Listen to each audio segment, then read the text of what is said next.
Yo, what's good people? It is Thursday night. That means it is collecting uncensored, and I'm super stoked for my guest that I have on this evening. He was so gracious one evening to offer to come on when another person was having issues, technical difficulties, and since then I've had to reach out. I wanted him on there anyways, and so super excited about that. I absolutely love his channel. He's freaking hilarious. I love the way he edits his videos. I love how he tells his stories. I think that's fantastic.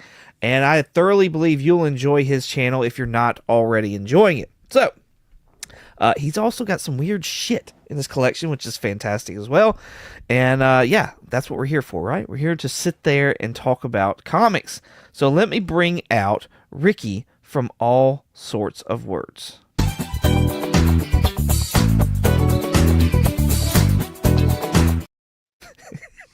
That was adorable. That was actually adorable. Adorable. Yeah, that was adorable. That's what I was going for. Good. Yeah. Well, I mean, mission accomplished. Yeah, that was real cute.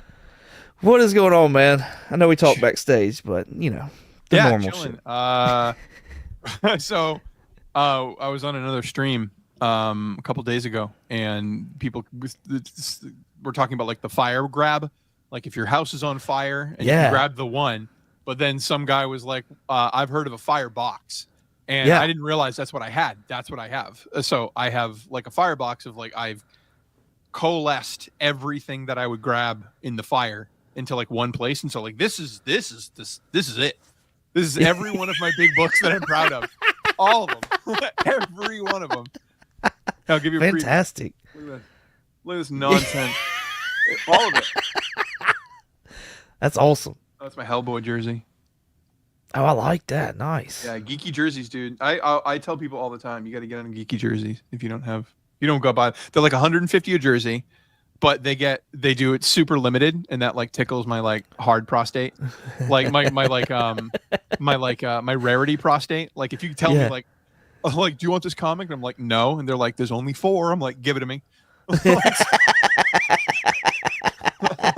And they do limited runs, so they'll put the jersey up and they'll be like, you have no idea if we'll ever get this license again, and the next one won't even look like this one, and so you got to get it when you can. Wow. Is it like stitched up and everything like it should be and all that jazz? My wife picks on me because I've bought like, I think I have 15, but I've bought them over the years. I have so many of them. I've got like Venture Brothers. I've got Godzilla one for the 75th anniversary. Dude, it's sick. I have so many. I got all the Nintendo ones when they came out. There was a Metroid, but I got so many of them. And she's like picking on me, and I'm like, whatever, they're cool. Every single time I wear one in public, someone will be like, hey, that's a great jersey. Like, they'll again. I'll be like, can you tell my wife? And like they'll play along and be like, hey, that's a great jersey. Yeah, they announced today they're doing a new Darth Vader one. Sick. Wow, I'm gonna check it out. What did you say it was again? Geeky jerseys. Geeky jerseys. I'm not sponsored. Fuck them. Send me a jersey. I bought 15 of them. If this was Subway, I'd have a bag of chips by now. That's all I'm saying. Do you want to see some comic books?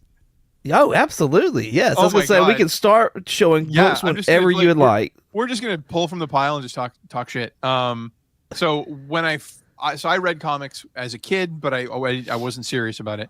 In my 20s, I read comics, but I wasn't. I was buying the new stuff. I wasn't buying the old stuff. Like I was doing monthly stuff. Yeah. But then I got out, and every time I got out for different reasons. I got out.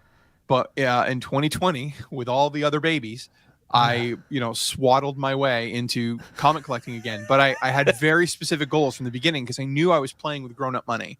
That's the difference. When you're a kid, $20, that's okay. I can buy this comic book, but then I can't eat for 2 days. Like you have to make those decisions. Like you're going out with your friends. Do you save your money for comics or do you buy food with your friends? So but as an adult, like you're dealing with hundreds and sometimes thousands of dollars. So like I knew from the beginning, I was like, where do I start? What are the big books? I want to swing hard and get them. And so I came up with, I love indie books. I love DC. That's my main universe, but I love Okay. indie books. But I said I'm gonna create a Mount Rushmore, and Okay. that's gonna be my guiding star for everything that I do. I'm gonna create like a Mount Rushmore, 4 books that mean everything to me in a certain category, and then I will target those, and everything else is kind of just like here for funsies. But the big targets, I've hit all my big targets. Oh, Um, nice. I know. So, and I'm really excited. So this is my first Mount Rushmore was my Mount Rushmore of indie characters, and I picked Okay. 2 boys and 2 girls, and so that's how we'll do it. We'll do boy, girl, boy, girl. First boy, Judge Dredd. Nice. This is a 2000 AD prog number 2. This book was part of a trade with another YouTuber, Dave from Still Only 35 Cents, the Australian YouTuber. Yeah. And this, if YouTube amounts to nothing, and like I never get more subscribers than I do have right now, this will still be worth the entire channel. We did Nice. I traded a copy of Swamp Thing, and you never see this book. That's awesome. But it's super simple to show his first appearance. This is 1977, same year as Star Wars. Easy way to remember. This was a British, like, sci-fi magazine where they would just have little individual stories. Like, here's a story about a guy who plays football in space. Isn't that cool? And then they were like, oh, here's a story about a sci-fi cop. Wow. There it is, 1977. That's crazy. And then the back, because it's paper, it's like newspaper. Yeah. And because the newspaper, they didn't want to waste the ink on a whole spread. They needed to use the back too. So they always make the back like the ending of the story. So there's no like back advertisement. It's just you're reading the Judge Dredd story and it ends. So what's cool about this is the first appearance of Judge Dredd is also the first color appearance of Judge Dredd. Yeah. I feel it needs a distinction. Yeah. Yeah. Do you like Dredd? Do you like the Stallone movie and stuff? It's been a long time since I've seen Stallone. It's been a long time. I remember I watched the is it the Dredd movie where they're going Carl through Urban?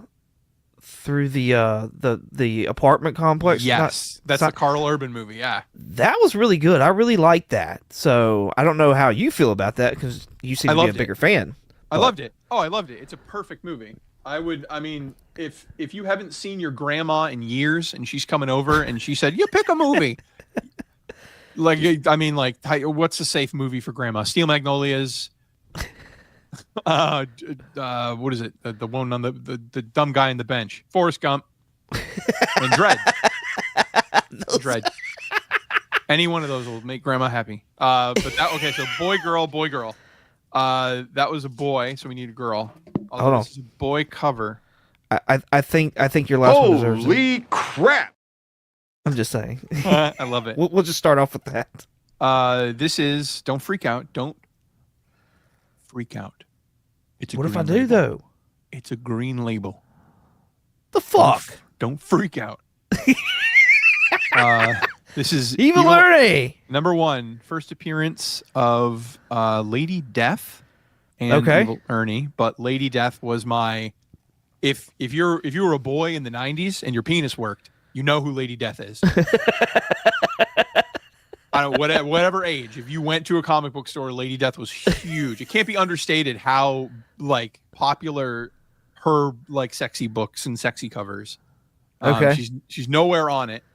But it's a green label because it's a double autograph with the author and the artist over here. Oh, nice. Down there in the bottom. Yeah. Okay. But like the reason, so I guarantee you, if I sent this into CG, if I cared about CGC, if I sent this into CGC, they'd authenticate it because there's so many of these and that they signed, and they always signed in the same place, and the signatures look identical. So I'm confident that that's the real, authentic article. Okay. Did you do it, Lady Death? No. I apologize. Don't even worry about it.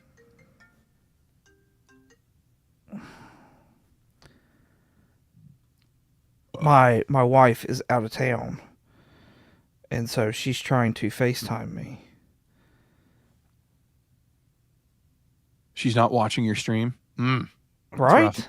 That's rough. That's rough. That's really rough. That's Sorry, man. funny. No, I never no Lady Death never. Uh, I don't think I knew of Lady Death though. Like growing up, that wasn't something that I ever like knew about. But I also wasn't like in comic book stores growing up in the '90s. Like that, just I never really went into any. I think I remember going into one once when I was younger. Most of the time, if I was to get something as far as like comic book, like a book, it had been from a gas station down the road, or maybe like the Winn-Dixie or something like that. Same. So, yeah, that was kind of my experience or whatever with comic books growing up. But why? So why though? Why Lady Death? Is it just the sex appeal of Lady Death, or is it? Yeah. So like when I was born in '85.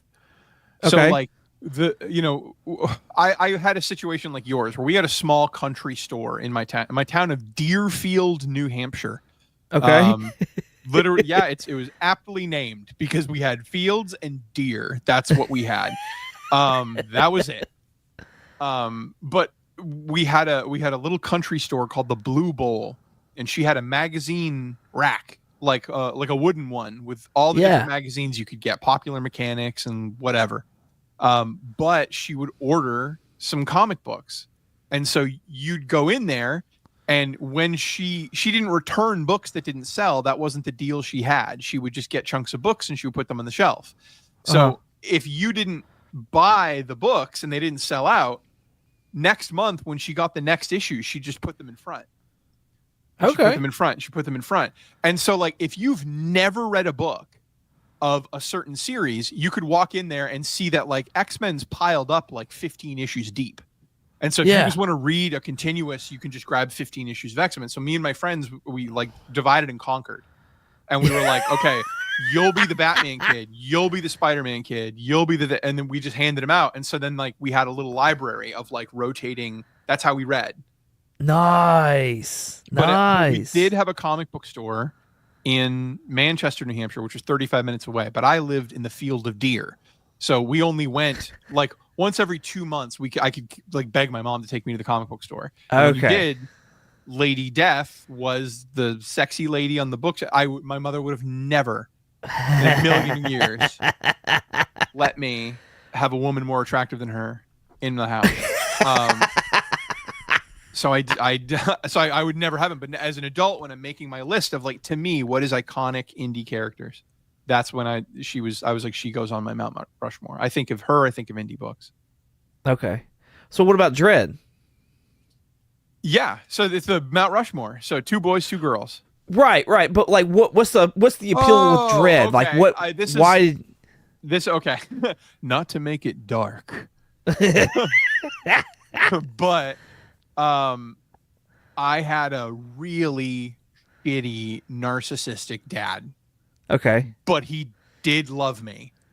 But he just sucked. But he loved me, but he sucked. And so I don't have too many great memories of my dad.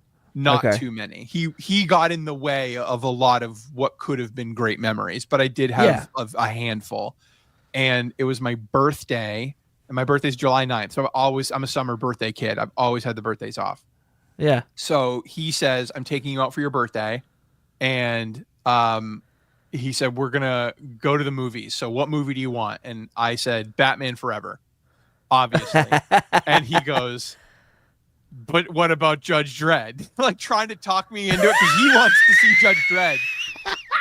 And I'm like, Batman Forever. If you're 9 years old, right, compare Judge Dredd to Batman Forever and take 2 doses of reality and call me in the morning. You're going to pick Batman every time. So I was like adamant. I'm like, no. You said it's my birthday. I can pick. I want Batman. And he's like, fine, we'll see both. And so we got McDonald's breakfast.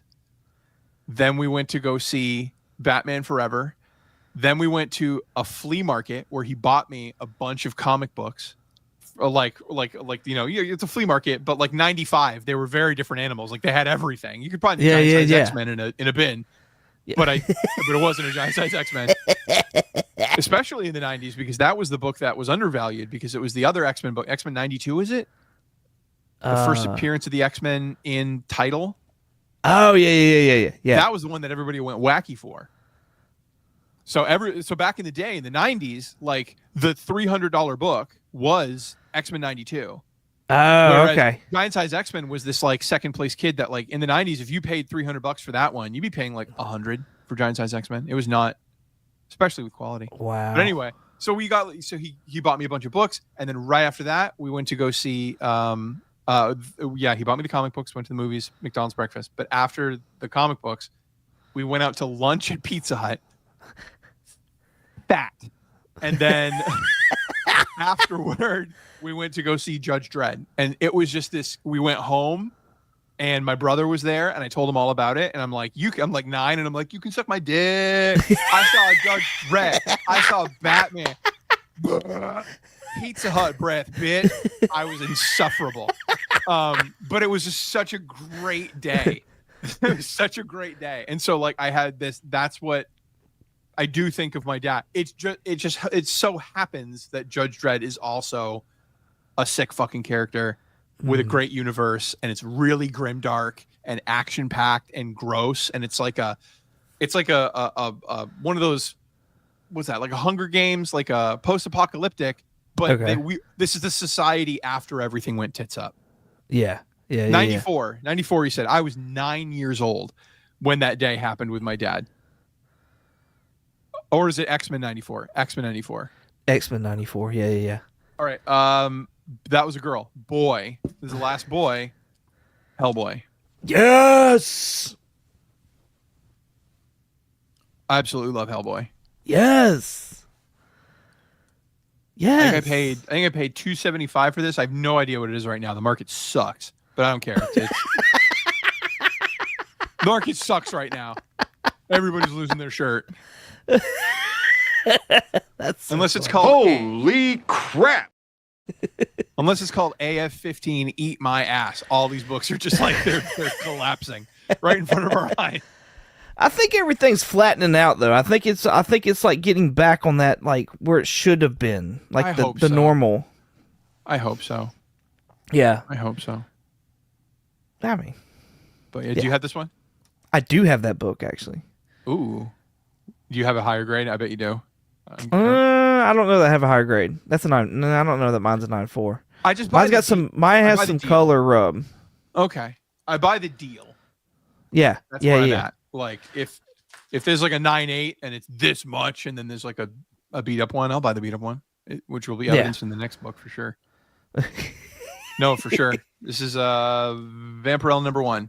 Oh, nice. And it's missing That's this an amazing corner. cover. It is amazing, but you know what? Look, it's got the whole skull. If you're gonna miss anything on this book, it doesn't touch her feet, and that beautiful Frazetta cover. Golly, yeah, that is a nice cover. Oh, it's perfect. This is one of the like I would die on the hill that like if we're coming up with the list of top 10 greatest comic book covers of all time, I will fight to make Frazetta. Like this can represent Frazetta in his whole career. We got to get him on that list. Yeah, but I agree. I love Vampirella. I think we already talked about this. You're not crazy about her? It's not that I'm not even crazy about her. She's along the same lines as Lady Death. I knew more of Vampirella back in the day only because of like Wizard magazine, and I remember getting like a card in one of those Wizard magazines. Yeah, the Bloodlust card set. I don't know the hell this is, huh? It was called the Bloodlust. Bloodlust was like the series they gave her. It was an all painted series, kind of like an Alex Ross, but it was like a Kingdom Come. It was an all painted, like I think 4 issues or 6 issues. I think it was only 4, but they came up with a card set to go with it, and they were promoting the hell out of it. I got you. So they're just they're little. So this was 69. Next year was 70. So I still consider her a Silver Age baby, even though this is the only issue that came out in 69. It was like the last possible moment in 1969. And then the second issue and every issue beyond was the 70s, but I still think of her as 69. So I still call her Silver Age. But it was like a 69 like horror story. Well, not horror story, like the Golden Age horror books where they're like individual tales. Yeah. It's one of those. Okay. And Vampirella is she's the host in the first like 3 Ah. issues. She's like, "Hey, boils and ghouls, you ready for a creepy tale?" I'm in So the she was shower. like the Elvira. Yes, but yeah, Okay. the very first panel of her ever is her soapy in the shower. And they're like, "Oh, you walk." This isn't weird at all. Want to hear a scary story? Sure. Do you want to put some clothes on first? No, I'm good. Okay. But yeah, so that's my. We're just talking about comic books. Here's an indie weird one. Do you know the Goon? The Goon. Okay. This is the first appearance of the Goon. Okay. Was that Dreamwalker? Dreamwalker Zero. Okay. First Goon. Horrid Cool. action figure on the back. Horrid. Wait, that is a bad looking action figure. Ugh. Blech. That's not a human woman. That's never been a human woman. If you put that in the Indian in the cupboard and like turned the key and opened it up, it'd be like one of those Ripley aliens from Resurrection, like the tube Ripleys begging for fire. I pulled this off the wall. I only set up I went from 3 to 5, but I only set up 5 books in my room. So you'll see there's like 3 little stands over there. Yeah. And then I have an identical bookshelf where on the 2 ends there's that open space over here. I have 2 other books. I only put up 5 books, and my theme, Okay. I had to take it down, is the question. Oh, nice. Yes. Which that's not the Charlton one. That's the modern one, right? This is the Charlton one. This is the first. This is the Charlton one. Okay, cool. Yes, sir. Yeah, because the modern has one the circle. this big circle. Yeah. Yeah. Nice. Yes, I absolutely love the question. I got into it with everybody else, the Denny O'Neil run. Okay. In the late 90s. If you haven't read it, it's one of the few things me and Sticky Goose agree on. That is a spectacular read. If you can get the omnibus, it's the whole thing, and it's self-contained. He doesn't go into any events or anything like that. It is a one-shot story. It's Denny O'Neil, who he did a lot for Detective Comics. If you know Denny O'Neil. The name sounds familiar, but it's not. Are you a Marvel guy? Yeah, for the most part. Oh, okay. Because when I dropped the DC names, because he was way bigger in DC. He Got you. he did Millie the Model back in the day, but he did Okay. later in his career, he did like a lot for Detective Comics. He did the death of the Jason Todd. That was his story, Death in the Okay. Family. So Okay. pretty big name. How do you feel about Star Trek? I remember watching it growing up. Okay. As long as you're not negative Star Trek. I'm not really negative anything. I'd stop it. I'm really not. Race wars. You're here to hear, folks. He's positive on race wars. Disgusting. I'm just really? We're bringing is this the Nazi You said conversation from y'all's thing the other night? Is that what this is? No, you said it. I didn't No, say I it. didn't. I said, are you negative on anything? You said, no, everything. Wow. Pretty much to comics. When it comes to comics, Wow. not so much. Feline AIDS. He's a big fan, folks. You heard it here first. Big fan of feline AIDS. No. Disgusting. Let me. You're zipping through these way too fast. What are you No, doing? no, I there's need to so know many. about the Goon. There's so many. I brought everything. We're moving on. Tank Girl. Tinker. What'd you think of the movie? I loved it.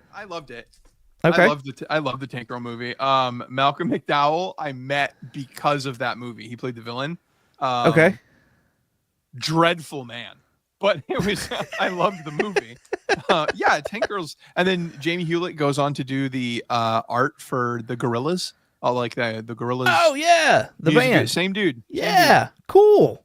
Yeah. Okay. All right, look, I'm pausing you real quick. You got to pause for a second. Do it. We've got so many people in the chat, and we have not said hello to any of them. I've ignored all of you. You've been too busy coming at me with race wars and feline AIDS that we've completely forgot about the audience here. Brian LCS in the house. What's going on, man? One Shot Comics. Appreciate you coming out. Phil is in the house. What's going on, Phil? Cliff on Comics. Appreciate you, sir.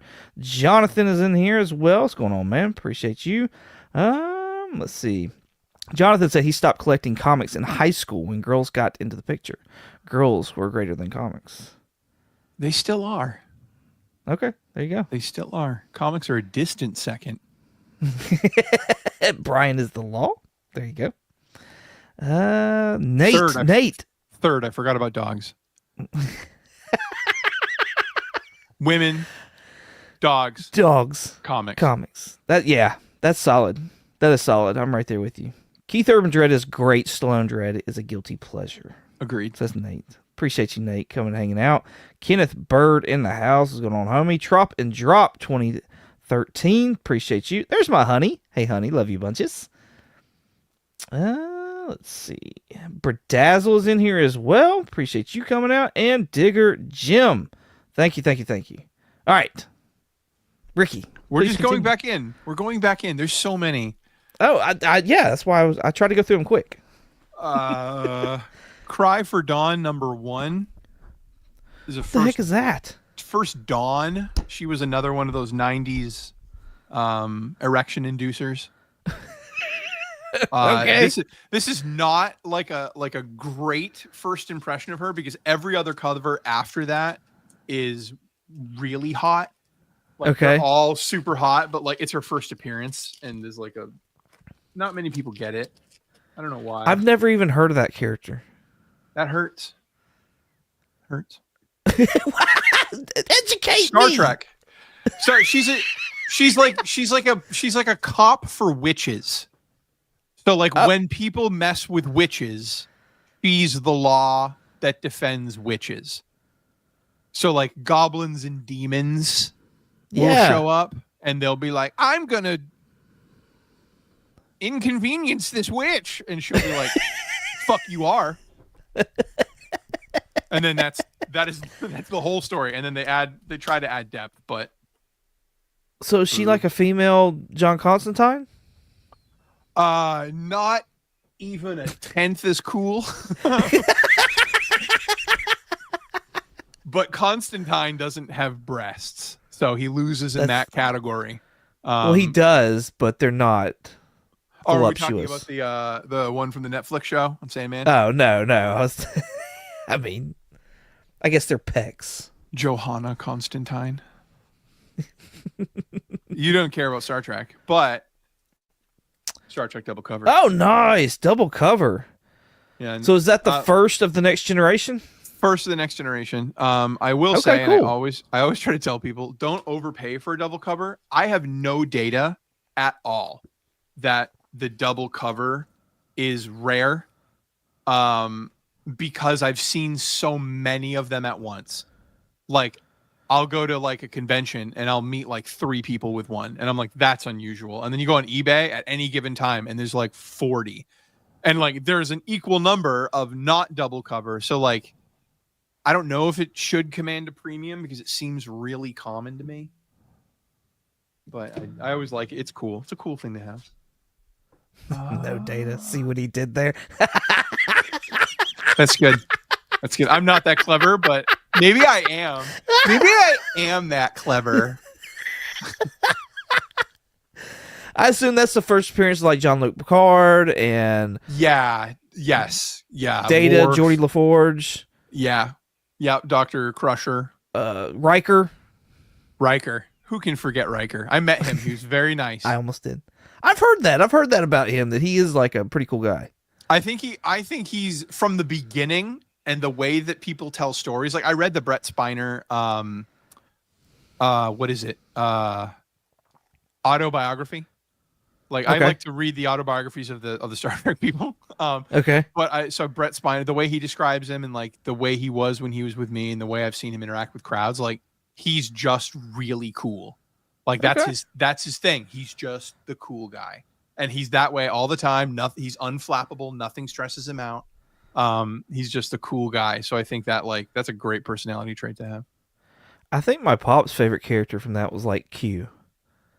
Oh, John DeLance. Yeah. Was that the trickster guy? I'm trying to remember. He's but God. Yeah. Oh, is he God? Q, I didn't know that. The Q are all, they're a race of creatures that are immortal, functionally immortal, Okay. and they can manipulate all reality with ease to Okay. anything they want. And like, and they police each other, and they have their own culture, and they sometimes fuck around with us. And one of them just really likes Jean-Luc Picard. And so he'll hang out, he'll come and he'll mess with Jean-Luc Picard. It's fun. Nate, I like to read autobiographies of Star Trek people. Is a deep nerd statement, and I love it. I mean, I do like to read. I was just vibing out about like 2 weeks ago. So if you didn't know this, So Fragile, So Blue is the name of the most recent album, spoken word poetry by William Shatner. And the music is conducted by Ben Folds 5. And they did a concert where it was recorded live, and he does all his spoken poetry about his experience of going above into space and seeing the planet, and like how it moved him deeply to appreciate mankind. And he like listened to it. It's wild. It's wild. I got stoned, and I laid on my living room floor, and my wife was reading. And she never cares what I listen to because she can zone out in a book. And so like she's zoning out, and I'm listening to it, and I'm just like vibing on the floor. And what the fuck are you listening to? It was William Shatner. Put on something else. It was not a request.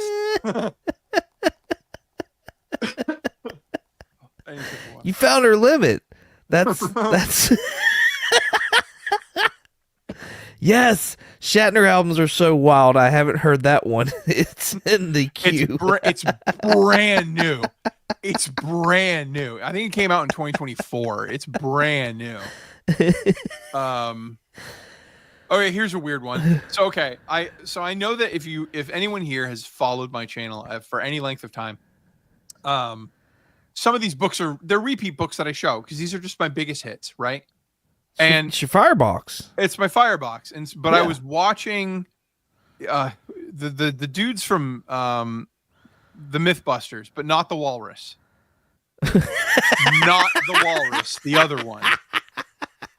Okay. He has a pretty prolific YouTube channel. And he talks fantastic. About his career. He's really good, and he was talking about how because he watches YouTube, and he said, I hate when I watch a channel and they say, oh, go watch my other video and you can see it there, but I don't want to repeat myself.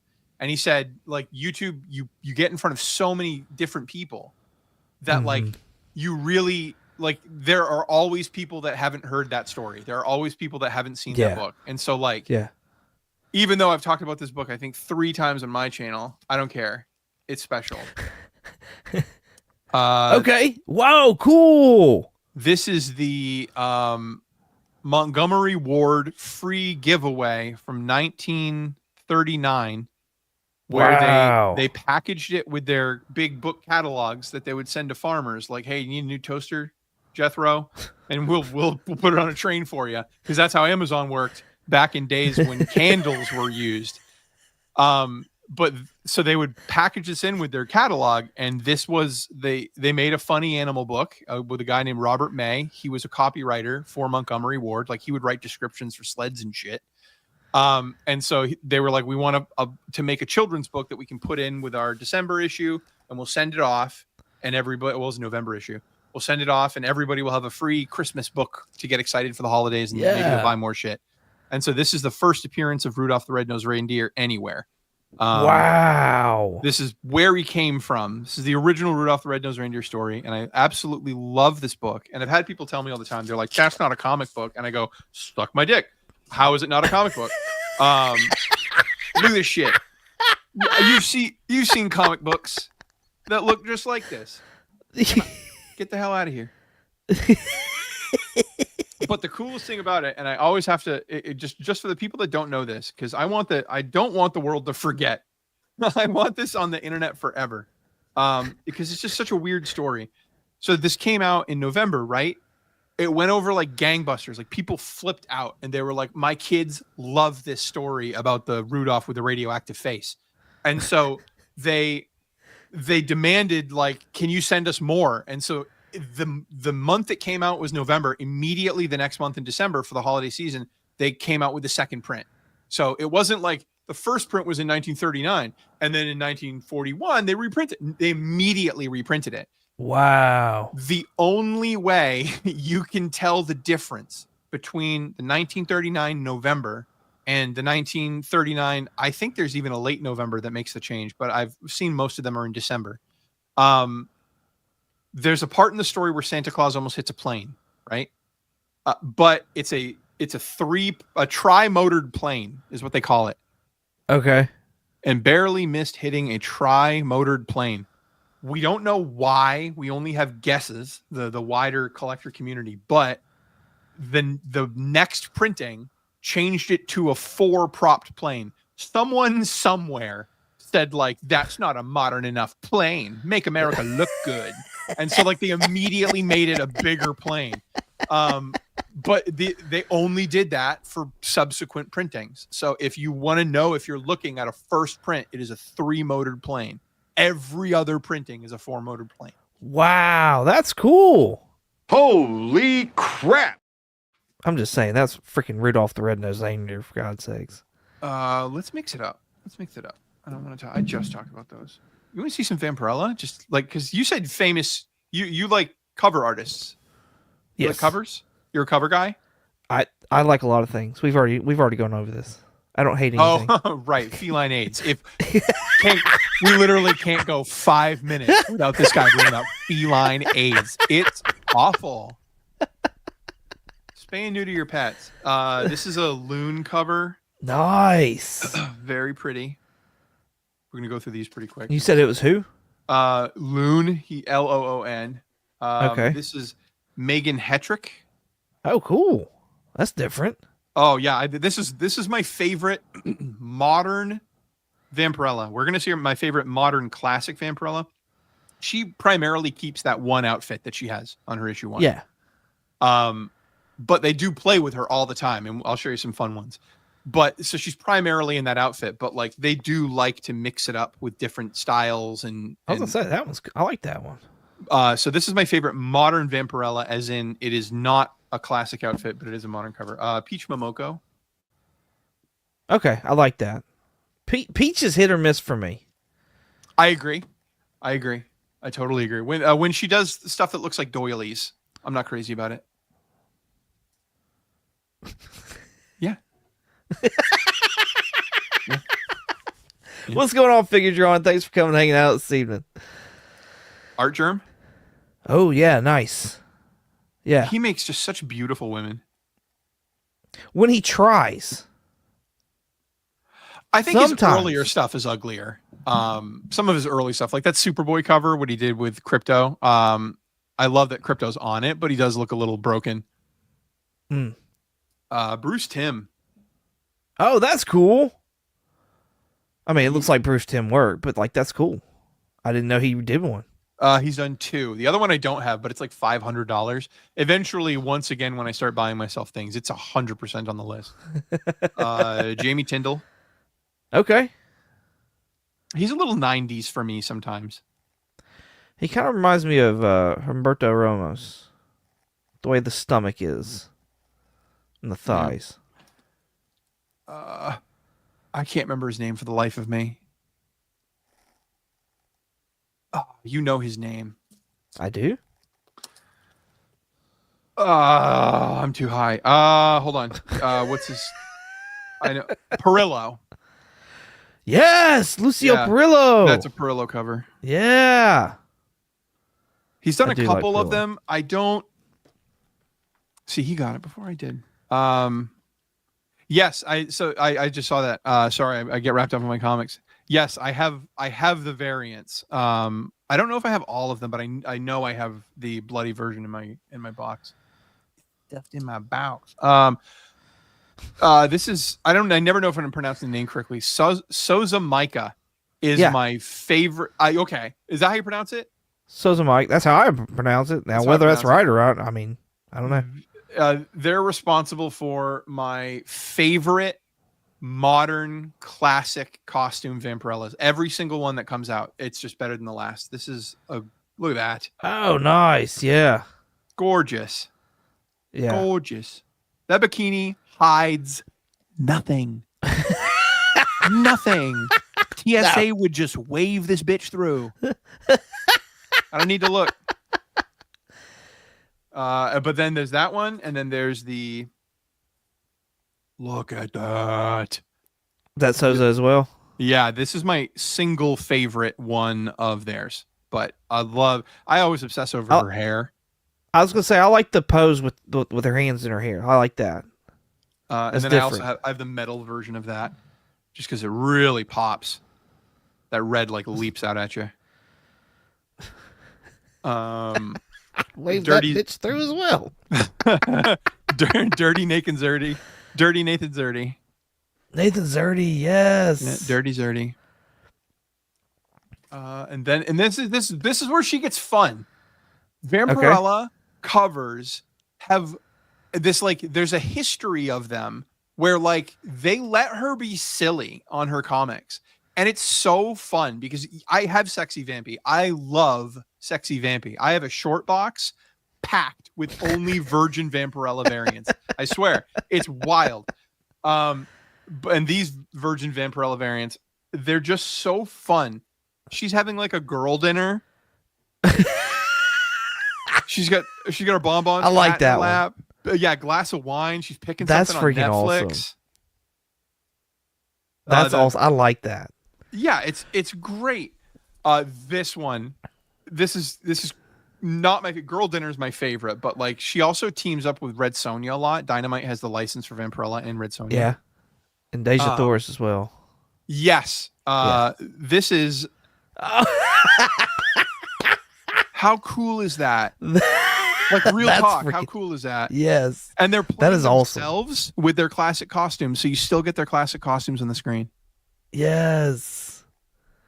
That's fantastic. I love that.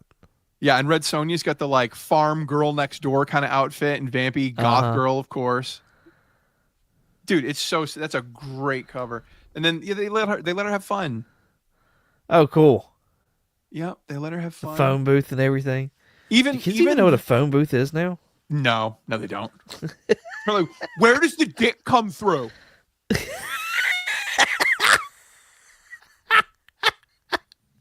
I hope it's not that big door I came through because that would be too big a dick. You make calls, man. Would you? Let me sidetrack you real quick, because I know you're a Superman guy. I need to know if James Gunn put a phone booth in this movie coming up and had Superman changing it. Would you like or dislike it? It depends. The joke would be a little too on the nose. I feel like the joke, you'd have to make it what's that? It would have to be that kind of corny. But if he smashes into one in the what if he gets knocked out of the sky and he falls into a museum, and then he rolls into it, and then flies out in his costume? Cool. But something subtle like that. Yeah, or he comes from Smallville. Maybe there's an old shitty one in Smallville still in service, and you can do it once early in the movie. Yeah. But yeah, Smallville would make sense. But technological, Metropolis, the city of tomorrow.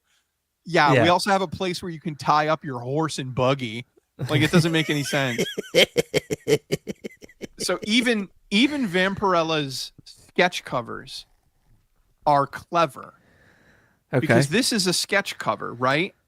And it shows all these different versions of Vampirella, okay? But there's this space up here for someone to get weird with it. Huh. So there's a Bruce Timm style pop art. There's anime over here. There's clearly a 70s version of her down here. That even looks like a Perillo. Yeah. But then like someone can just get weird with it. Space Vampy. I love the idea of like her with like a bubble helmet and like a ray gun. One of those deals. Cute little, Chibi. yeah, chibi. And she, Cool. yeah, I mean, kind of deformed, but I like it. This, I mean, look at that. That's just a cool cover. Oh, that is a cool cover. I do like that. And then this is a transition. She teams up with other female heroes all the time. And so she teamed up with Hack Slash. So this is a playing card variant. Okay. Virgin variant with Cassie Hack from Hack Slash. Is that a Frizen? Let's find out. It's a good question. If you spotted that off those small drawings, I think we can forgive you going on and on about feline AIDS. It is. It is. Holy Hannah. Wow. Yeah, she's pretty Jenny distinct. Friesen. Trying to get it to focus. Yeah, look at that. There you go. Yeah. Look at me doing shit. Wow, Jenny Friesen. Called it from a mile away. Maybe that's why it's so valuable. So the Friesen. Awesome Vamp covers. Also, Vampirilla Strikes #5 Godtail cover is pretty cool. So the thing is with Vampy, like real talk, you could buy like 5 issues a week every week and never scratch even the ones you want. Because if you're into that stuff, there's so much of it. They pump it out and they've never stopped. Well, and that's Dynamite too, right? Dynamite now, yeah. And Dynamite freaking pumps out covers like ridiculousness. Because idiots like me are buying them. Well, same me. Like I've been on Thundercats since day one, and Thundercats has just steadily gone downhill. But like I'm still buying it because they got fucking Perillo on the covers, and they had David Nakayama on the covers, and they, I'm like, fuck, like, what? You get all of it. It's all good. But that was Hack Slash, and then that's the first appearance of Cassie Hack and Vlad. They're another indie series characters that came out in the 2000s. She is a Cassie Hack and her sidekick, Vlad. Picture the Men in Black for serial killers instead of aliens. Oh, that sounds cool, actually. It's really cool. It's really cool. She's got no powers. She's just a chick with a baseball bat, and she does not hesitate to use it. And then her sidekick is like a 7-foot tall, completely silent, like muscle bound, endlessly loyal to her sidekick. And they get like assignments, and they show up and they kill like a Jason Voorhees. They use like allegories for they go into a dream world and kill a dream guy. You know what I mean? Like this. Yeah. And then they even cross over into real licenses because she actually fights Chucky at one point. Like, oh, cool. It's cool. Well, it's really cool. And that's Devil's Due, right? Publishing? Yes. The book you can get anywhere between, I think I bought the bottom out. That's what I do. I always buy the absolute lowest cost copy I can get. And I think I paid like 89. And so like, I think it customarily sits at like 100 and a little more, but you can get like trades and omnibuses and stuff. If you just want to read it, there's a ton of them readily available. They printed the hell out of her.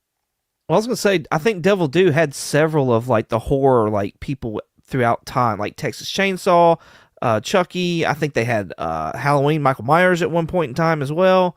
Right. So, yeah, it would make sense for them, like when they had that, to be able to use those characters, I guess, in those stories. Yeah, she's really fun. And then we'll end Vampirella. We're done with. I'm sorry, everybody. Vampy's got to go rest now. But my favorite Vampirella cover of all time, bar none, not even number one, Vampirella number 85.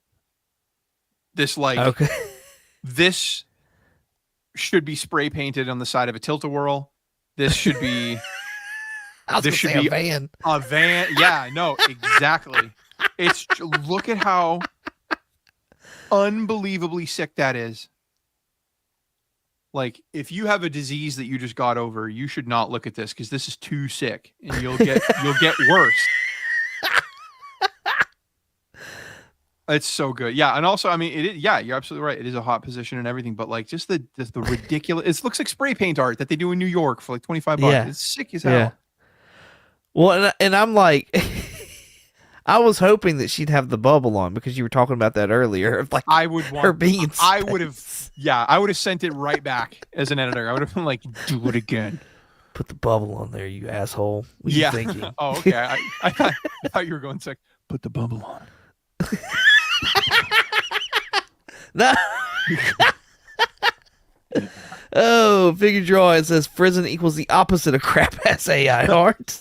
Fair. Hilarious. Digger, thank you. You're not into DC. This is a DC one. This is. I am First into DC. I thought you said you weren't. You said you Marvel. I'm more of a Marvel guy, but I like DC too. Like I've got DC books. Do you know what this one is? Dark Side. Thank I don't you. consider it the first appearance though. I have them both. I have them both. Because I have it in my. That's something I don't talk about in my channel. I can finally talk about something I've never talked about in my channel. I have, all of the New Gods, and so when nice. I say, and I don't mean like, oh, you volume 1, like keep going. Like no, I have all of the. I love the New Gods, and so like all the events with the New Gods, anything having to do with the New Gods, like all the Mr. Miracle run, love it. I just like I don't know. I say just started, but like I've been like off and on grabbing New Gods Volume 1 because I'm finding them for like $2 a piece on eBay, and I just stack them on top of shit that I'm already buying, and I'm like, fuck, here's a New God that I don't have, and I go ahead and I grab it too, because like, why not? It's $2 for these, Right. Like I don't know, it throws me off, And it's the best. It is the best defense for Stan Lee being a decent writer. Hear me out. Hear me out. Jack Kirby and Stan Lee had their falling out, and Stan was still the executive editor at Marvel, and Jack Kirby went to DC. Okay. And Jack Kirby wanted to do what he always wanted to do with Thor. Okay. Jack Kirby always wanted to yeah. make Thor really weird, but Stan's like, you can't do that, and like, so they didn't. But he had all these ideas for like, what would gods look like if they were our gods now? Like, how would they behave if it was like we had an Olympus, like right now in space? What would they look like? What would they sound like? How would they act? And so he went off the chain. He was insane, and it's so awfully written, and it's difficult to follow. It's really difficult to follow. Like, it's like you have to read like, okay, like Forever People, this one, then you got to go to New Gods, then you got to go to Mr. Miracle, and it's all over the place, and it's almost incomprehensible. Like, they don't tell you what a mother box is right away. So for a while, they're like, oh, I used my mother box to what? What did you use it for? Like, I don't understand. It was so confusing, and it's difficult. But like when he was working with Stan, all of a sudden the stories are a little tighter, dialogue's a little less janky. But when you put Jack Kirby in charge, it comes off like a hallucinogen. Sometimes it's like, I don't even understand what you're saying to me. So yeah, if you really want like evidence of Stan Lee's writing talent, like Jack Kirby writing by himself is all the evidence you need. Fantastic! I'm so excited now. Fantastic. Dale is suspense in the house. What's going on, Dale? Thank you for coming out. And Steve Bradley as well. What's going on? Appreciate you enjoying the show. Yes, thank you. Awesome. Nate, why not? That's my collecting battle cry.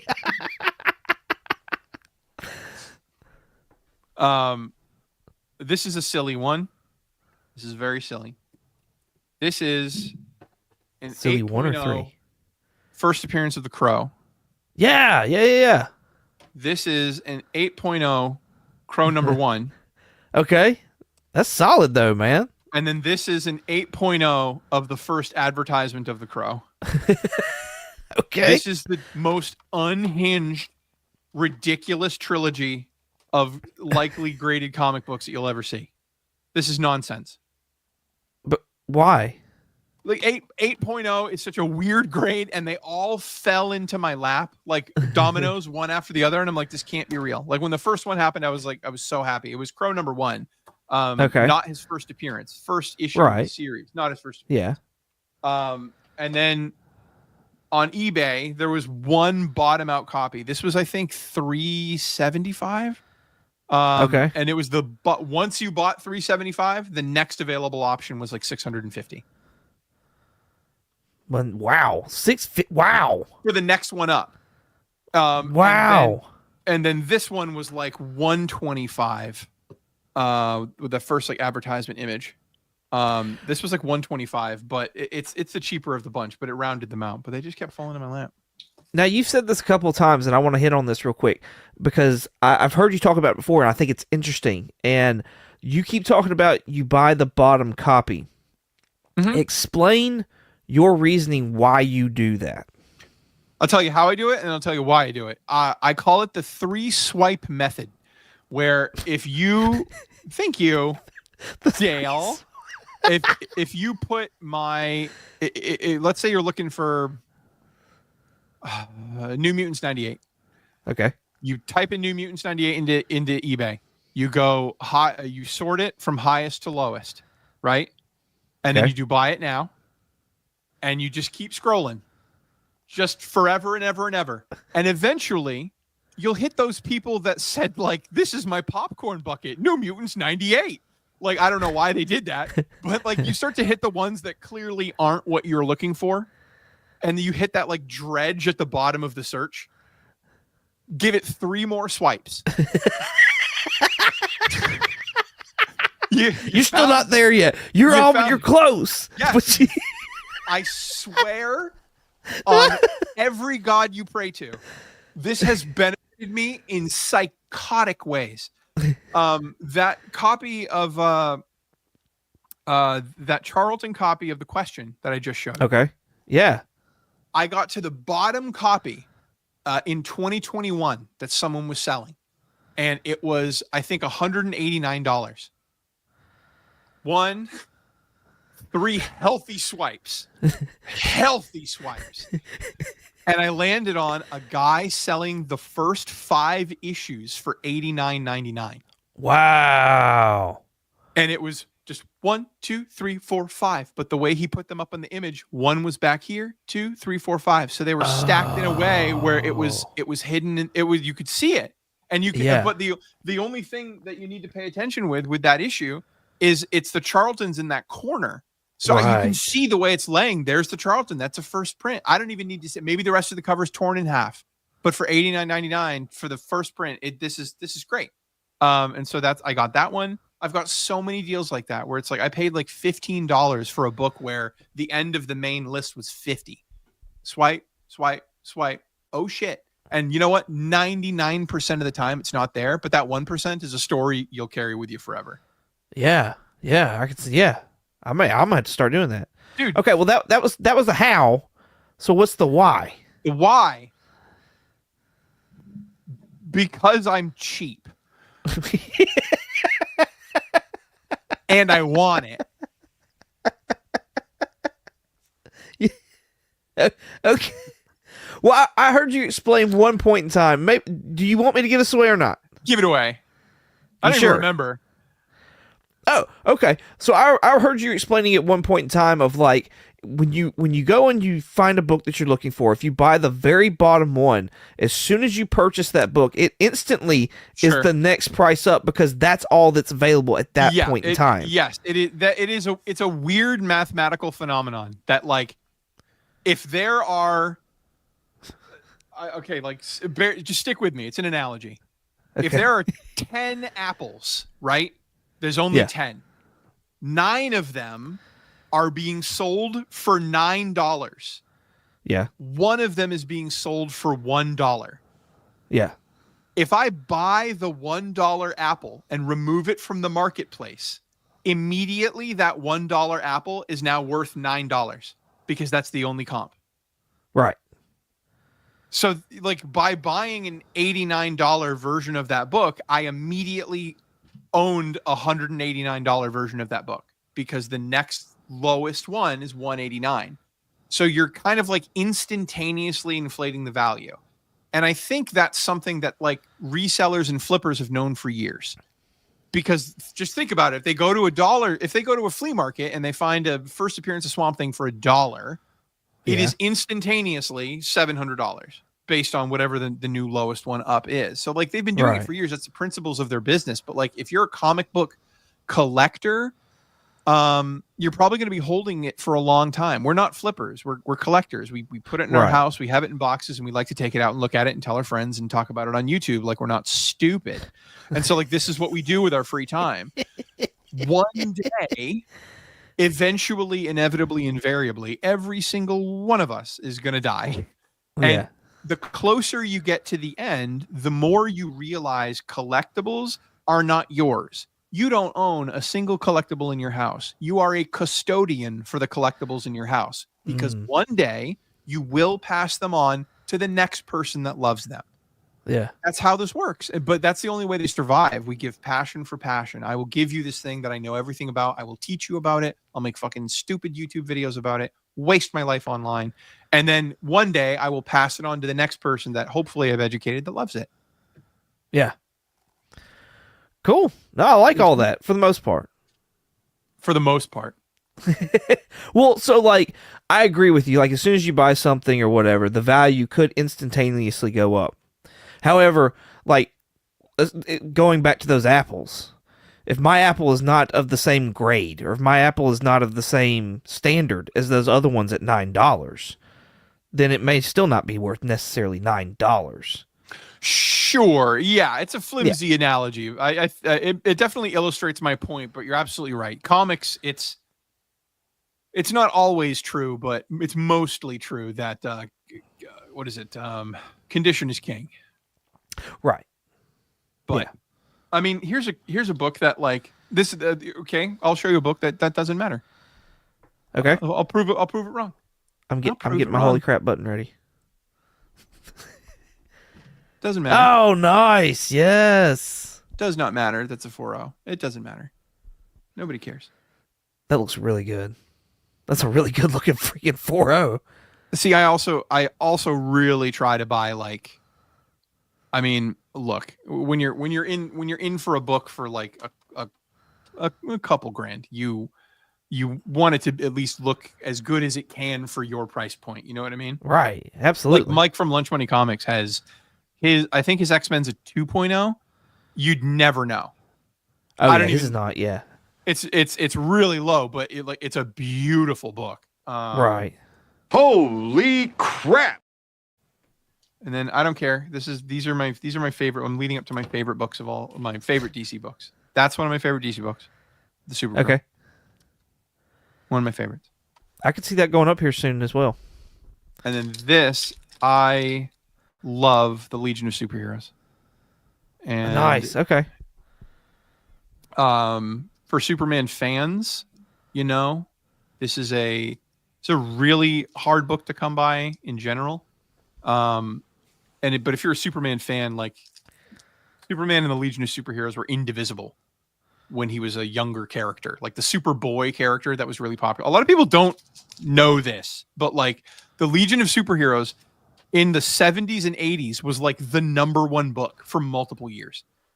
Like it was, everybody was reading the Legion of Superheroes. Yeah, long live the Legion. So if you're of the age, I'm not, but I appreciate it because the stories were sick. They're so great. But like they're superheroes from the future who travel back in time to meet the superhero that inspired them to be superheroes in the future. So it's like a Mobius strip. Oh, cool. So they come back in time to meet their idol as a young man so that they can be friends with him. So Superman in the future is the biggest superhero of all time. They come back in time so they can meet him as a boy and they can be friends with him. And then it's the adventures they have. And it's really fun. It gets really dark later on, but so it's like a good version of Booster Gold. Yes, it's a good version of Booster Gold. And then when you realize how much of the X-Men exists because of the Legion, like they're all individually powered weird superheroes. Yeah, see, everybody, see, I think you've got an older audience. I think you've got an older audience. They know. They do know. I? Yep. See? Yeah. I didn't know that. Yeah. That's cool. Cliff knows And a then lot. this is my single favorite comic book of all time. If everything else in the burn box is on fire, I will reach in with my bare hands and pluck this. This is Oh yeah, yeah. I love this book so much. How much has that gone up since the thing? Have you I looked? bought mine for I always say it was $1,500. I know it wasn't. I saw it. Yes, sir. First appearance of Crypt for the Superdog. It's my that's my if you ever wonder, like that's my legitimately no bullshit. That's my absolute favorite comic book superhero character of all time. All the time travelers weren't priests going back to me. Ooh. Oh, he went right. there.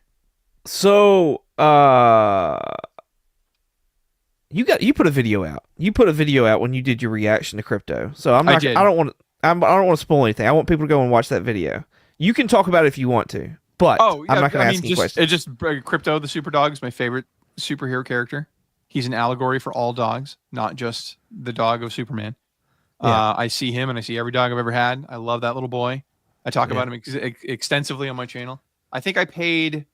It was on eBay for $1,500, but it was one of those sales where my comic shop online was selling this on eBay, but they were also selling it on their page. As always, so when you see it's on eBay, just go over to their page. You can save a couple $100. Right. So they had it on eBay. I think it was $15, but on their page, I think they had it for like $12.99. And I lived in New Hampshire at the time, so it was tax free. So it was $12.99. Oh, nice. It was brilliant. And so, but since then, it's really funny. The day before the trailer, a 3.0 sold for, I think it was 2,600, 2,400. We'll even go low just to say my memory's bad. It was like 2,400. The day the trailer dropped, another 3.0 sold for 3,600. Wow. So if it was in one day, the difference was $1,200 for the same exact rate. Go to Adventure 210 on eBay. Look at, I shit you not. Go to the sold section. It's the last two big sales. It's really interesting. One day, the day before the trailer, the day of the trailer, like $1,300. What do you like the way crypto turned out? Because I was not expecting the little shaggy dog. I was expecting like a lab. I only was because expecting the shaggy dog because they released a promotional image of him and Crypto sitting on the moon. Ah, okay. And so we got to see Crypto from behind, and I just like that. It's perfect. It's perfect. I feel like you're meaning something dirty by that. No. see, folks. He knows we're on to him about feline age. Now he's talking about dog sex. There's a pattern. I'm saying I don't innocent until proven guilty, Neil Gaiman, but all those girls was lying. All those girls was lying. All of them. Neil, funny. Keep your hands to yourself. Mr. Sandman putting bitches to sleep. You know this one? Madhouse. No, I don't. Educate me. This is Archie's Madhouse. I can't remember. 22? I own the damn thing. I'm so stupid. I mean, 22 is a fantastic number. Archie's Madhouse 22. This is the first appearance of Sabrina the Teenage Witch. Oh, nice. That's cool. Yeah. I don't have her first cover appearance. It's so good. It's like her sitting at a table having eaten like 12 boxes of cereal and she looks sick. Like, just I don't even ever want to read it. I just want that to be I'll never read it. I want it. I will never read it because like the why, it's like a mystery box that I'll never open. Like I found a letter on the street that's handwritten. I'll never open it. I'll just keep it. The mystery of what's inside. Okay. This is a weird one. I have to talk about this everywhere I go. Again, the not walrus guy saying like you got to repeat yourself for people that don't know you. Yeah. I Last year I collected every single Golden Age original New Yorker appearance of the Addams Family. So this is where the Addams Family first. Check out that date. 38. Wow. 1938. This was 2 months old. Superman was 2 months old when this book came out. Wow. That's how old this is. Wow. And this is the first appearance of the Addams Family. They were like cartoons in the New Yorker, and they appeared individually over years. And I hunted down each and every. God damn it! Where are you? I mark all my books except for this one because I'm stupid. Here it is. First appearance of the Addams Family. Oh, that's so cool. 1938, and then that's the first appearance of the Addams Family as a concept. It's kind of like how Showcase Comics 22, the first Hal Jordan Green Lantern. It's not just the first appearance of Hal Jordan. It's the first appearance of like the concept of this spooky family. But then this is the first appearance of Wednesday. Okay. She has. I don't care. I don't care if any because I have friends that are watching the show right now that like they've seen this like 20 times. I don't care. Bite me. This is the coolest shit. Oh, that's so cool. First appearance of Wednesday. This is 1944. They're all Golden Age. Is that Pugsley in the background? I was the line Pugsley? at the the line at the bottom says, "Don't come crying to me. Tell him you'll poison him right back." It's so sick. But yeah, so I had to do like a bunch of research. You can watch the videos on my channel. I did 2, I think, hour-long videos about explaining like the history of the Addams Family and like how they were these New Yorker characters in these like comics in the middle.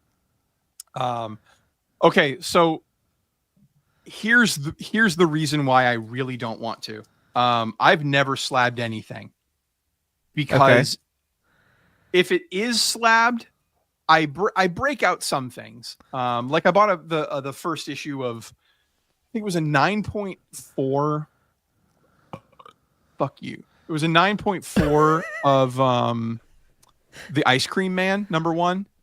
Okay. But I wanted to read it, so I busted it out and I read it because it's But like something that would cost me a lot of money, I won't break out because I'd have to put it. I don't know. Like I'd feel like I'd be losing money. Like that Supergirl, I bought it slabbed. I let her knock around with all the other slabs. She's getting scratched up and shit. I don't care.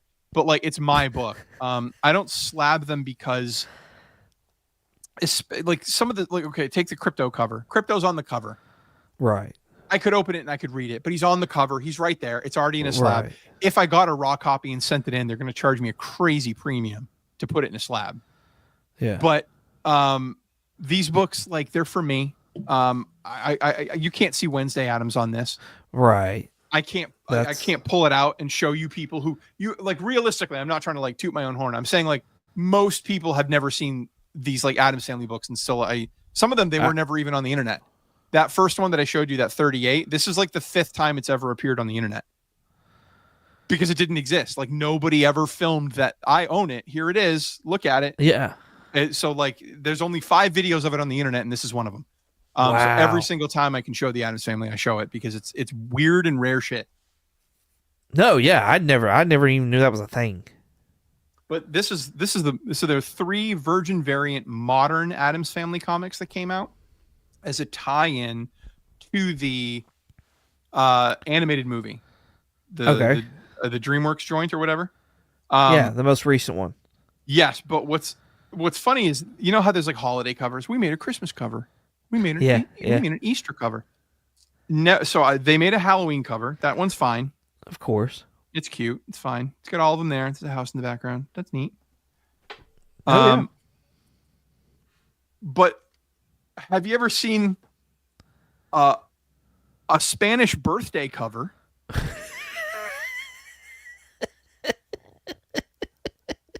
Oh, sure.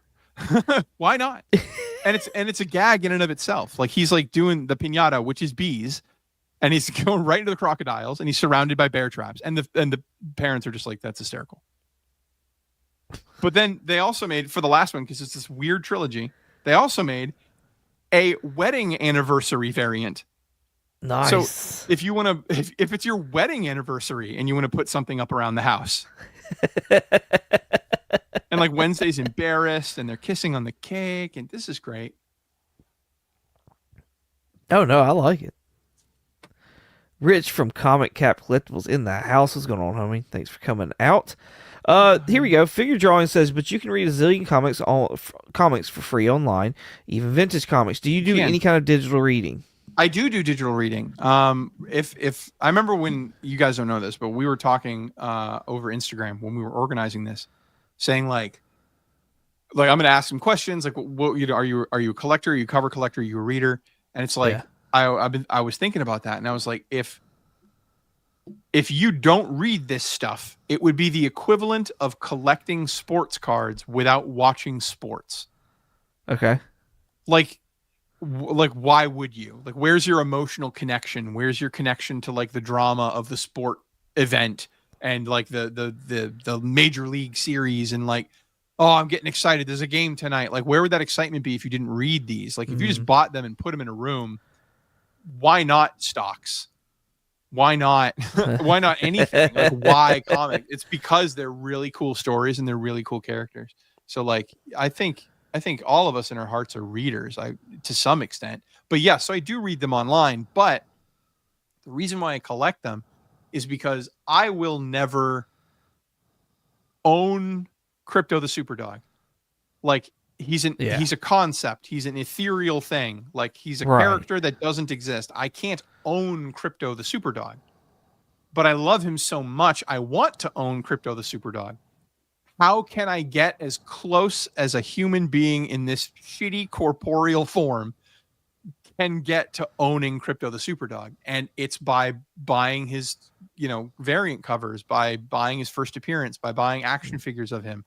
And it's the same thing. If you're a Wolverine fan and you love Wolverine so much, like, you buy the action figures, his first appearances, you buy your t-shirt, like, you immerse yourself in it so that you can feel as close to it as you possibly can. So yes, I do read comics online for the stories, but then I feel more connected to the characters when I'm reading a story of a character that I own. Isn't that weird? Yeah, I got you. I don't think it's weird. Like, do you have a first appearance that you feel like more related to when you read, you like, get a little chubby? No chubs, no. I mean, there's characters that I relate to just because I feel like okay, so Iron Man. Iron Man is my favorite character. Why is he my favorite character? Because when I was sitting there, deciding to go to college, I wanted to become an engineer. At that point in time, Iron Man actually came out. And before Robert Downey Jr. played him, I had no interest in Iron Man at all. But I saw his performance and I saw what he did. And I was like, holy shit, like that's what I want. Like, that's what I want to be. You know what I mean? And so, like, that's where my love for Iron Man came from. I didn't read Iron Man books before that, but now, like, I'm on this role of collecting tons of Iron Man because of that. So, and that's how I relate to him. He's a cool character. Oh yeah, no, I thoroughly enjoy him now. His villains mostly suck, but he's really cool. Oh yeah. Like, I know Mon Comics loves Mandarin, and I can't even. I just can't. I know he loves him. Mon's a great Mandarin, guy. I can't. I like can't. Mandarin, but he's like the opposite of cool. Captain Planet. Cool. Yeah, the opposite of cool. I feel like he's fighting Captain Planet though. Like, that's kind of I'm like, oh, here we go. I like it better when Tony is facing off against Doctor Doom. Like, that's my favorite because I feel like they are opposites. Like, comparable. But they're so close. One just is a jerk. One. Just one. I'll leave it up to you. Which one's the jerk? Well, that's why I just stopped. I mean, there's an argument that Doctor Doom is not only a hero but the only hero. Right. No, yeah. No. But that's what makes it great. That's what makes him a great villain, though, is because you can make that argument of like, he's right. Yeah. The best villains are the ones that like believe they're right. Like, I'm doing a good thing. Well, and that's even so much like the Blood Hunt here. Not Blood Hunt. Well, yeah, it was part of Blood Hunt when Doctor Strange gave up the Sorcerer Supreme to Doom because Doom laid it out for Strange, and Strange was like telling Clea, he was like, he's right. Like, I have to. That's the only way that we're all gonna live. And so he hands over the Sorcerer Supreme, and it's like, okay, I'll give it back to you when I'm done. Yeah. when I'm done. What's the first thing on the grocery list? Pimp slap Reed Richards. Just really put your hip into it. Like, get a whole turn. Oh. Steve, yes, another part of the Iron Brethren right there. Nice. And nice. He's not a, I mean, in the grand scheme of things, he's not a expensive first appearance.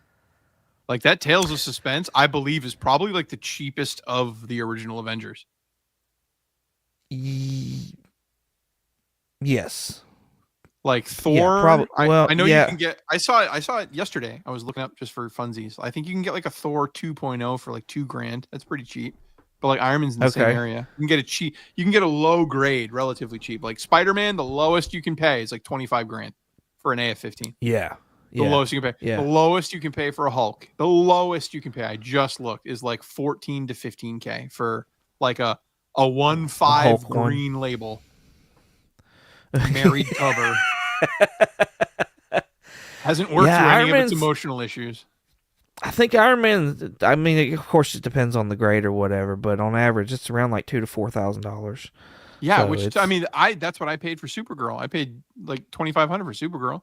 Oh, nice. So you're saying Supergirl is like the same as like Iron Man? That's what I'm saying. Like I think Iron Man should be way more expensive. Now, before all this, nobody cared about Tales of Suspense 39. Nope. You know? I remember at my friend's house, it was like 2004, and I was at my friend's house, and I was on eBay, back when eBay looked like what it did in 2004, and I looked up Tales of Suspense, and I remember thinking to myself, I wish I had $500. Right. In like 2004, I wish I had $500. I could buy it. Yeah. No, yeah. It's one of those long time goals for me. I'll get my hands on one of them, but I'm not there yet. I can have a second appearance. I appreciate that. So, hey, you just said the magic word. What's that? Appreciate. Oh, yeah. Well, that is my goal. Like what is it? Lunch Money Comics wants to find weird comics in weird places. That's the point of his channel. Mon Comics wants to make friends. That's the point of his channel. The point of my channel is to get everybody to have a deeper appreciation for that which they already have, and not what I call a psychotic obsession with acquisition. Like it is fun to buy this shit. It's really fun. We all get high. Oh, yeah. When the comic book comes in, we all get high off that shit. When we see the package come in and we get it, we open it, we look at it, and we paw over it. And then that feeling, even if you still love the book, like I love that crypto book so goddamn much. But like, I don't feel like any of my other books like that.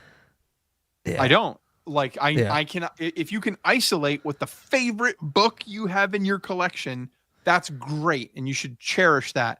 What about the other 4,000 sitting in your closet? They're guilty by association. Yeah, for sure. but you know what I mean? Like I bet right now, you could stick your hand in a box and pull out a chunk of books, and there will be at least something in there that you had no idea you owned. Yeah, I mean, absolutely, probably so. Yeah, I mean, we all do. Every one of us has that. I had, and then that dread, the worst feeling. You bring home the book, and then you go to put it away, and you go, I already fucking own this thing. I literally put a $1 book back today because I was like, I think I already own this. I looked through CLZ and it wasn't there, and I was like, I think I already own this though, and I put the $1 book back because I was like, you know what? I'm not gonna do that. That's on me. I should have been a good boy and put shit in my CLZ app. Yeah, that's my fault. That's my fault. But yeah. So I want to just be a constant little voice reminder that like everybody out there should just appreciate the shit that you have, because the shit you have is cool. It's cool. I'm not saying like oh, what you have is enough. Love your kids, whatever. Fuck them kids. I'm saying like I'm not saying fuck them kids. I know where this guy's brain's going. I'm saying like as in dismiss their value. Hey, you said that, not me. But yeah, so I definitely think that like yeah, just appreciate what you have, because what you have is actually cool. Yeah. And like appreciate what's cool. Learn more about the stuff you already have. Like dig into it. And be like, oh, that's interesting. How did they make this? Like how did they make this this lenticular cover? What does that process even look like? And then like you can appreciate your books even more. It's really fun. Well, and I think it also, like, if you look at your collection and you really don't appreciate it, it's time for you to invest in something you do appreciate. You're absolutely right. Did I ever tell you how I got into comics? No, like as an no, adult not your in origin. 2020? No, It's super simple. I was crazy into Magic the Gathering. okay. I played Commander. So the way Commander works is they make Not decks Commando, called, but Commander. yes, you're wearing your underwear. It reeks because you're playing Magic, but you have it. You make a 100 card deck. All the decks in this format are 100 cards, and you can't have more than one of any card. Okay. So like it's called Highlander. There can only be one. So every card in your deck is a different card. And the reason why that's dangerous is because now when there's a $600 card you want, you can kind of justify it because you only need one. You don't need to buy 4 for like a standard deck. But then you do that ad nauseum, and you get like this card's 400, this card's 650, this card's 325, and it's a 100 card deck. I had one deck that was worth like $4,500. It was a Brea artifact deck, and it's still one deck was $4,500. Another deck I had was like 26.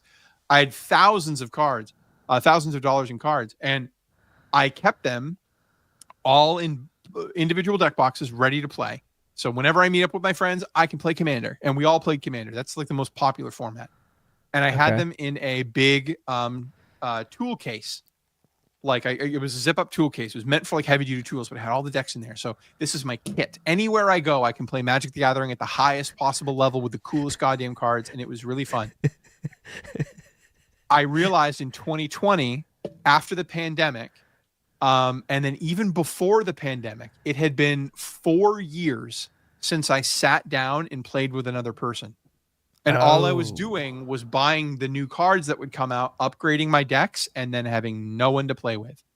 Wow. And this went on for 4 years, almost half a decade, if I wanted to sound cool about it. I didn't get to play with anybody, but I had, like $18,000 worth of cards sitting in my closet. So I couldn't enjoy them. And so I was like, what can I enjoy again that I really did enjoy? What would be fun? And then I bought my first comic and my second and my third and my fourth. I didn't stop, but I sold all my Magic cards, and I had to sit my wife down. And I told her, if I sell my Magic cards, are you okay with me putting all of that money into comic books? And she goes, yeah, that's fine. Like, didn't even look up from her salad spinner. And I'm like, yeah, nice. That's fine. And I'm like, okay. Nice. What if it's a lot of money? And she stops pumping the salad spinner. How much money? And I revealed what I had sold them for. I was selling them individually on Mercari. And Mercari was doing a lot of like, we're not going to charge you because we want you to use our app. And it ended up going for $14,000 individually. Wow. And so I had $14,000 in like liquid cash. And I was like, I'm getting into comics. And I just like, that's where all of that went. And I've spent a lot more since then. But yeah, that's what got me into it. It's because of exactly what you said. I had a collection. I looked at it and it wasn't making me happy anymore. I'm sinking money into a game. And then now I'm almost 40. I will be fucked before I go to a comic book store and play Magic with like a 20-year-old. and that's not for so many reasons. One, they're idiots. Like I have there's nothing I can gain from hanging out with a 20-year-old child. Doesn't know his asshole from a hole in the ground. Fuck them kids. But beyond that, it's also like Magic is an arms race.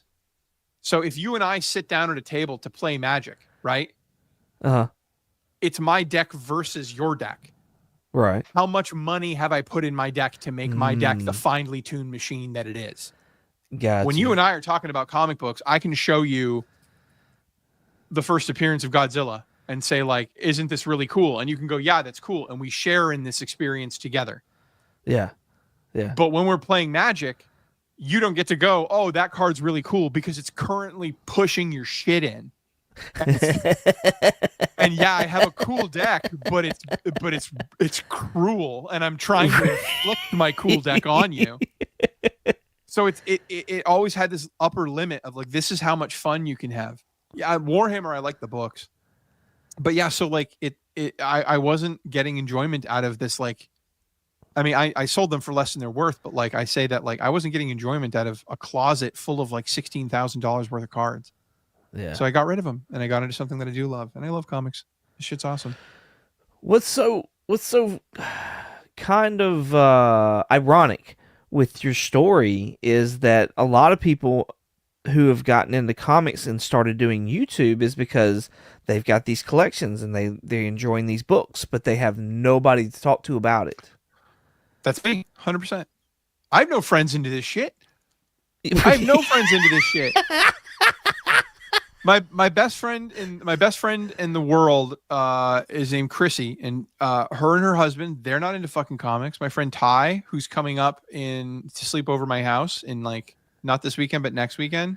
He's a good friend that I love dearly. He isn't into comics. And then like I know that sounds like I didn't list off a lot of people, but like the older you get, people become really important to you. But it's a small number of people. So like the concentration of your affection goes up, but the amount of people goes down. Oh. So I've got 10 motherfuckers I'd catch a case for. But like that's it. You got 10? I don't have an 11th friend. Yeah, exactly. That's what I'm saying. I don't have an 11th friend. And bro, then, like, I've got like 2. But I'm also really close to my so I'm an orphan, but I'm like, because like by choice, I told you my dad blew. I could suck every dick in this chat and my dad would still be gayer. He was the worst. But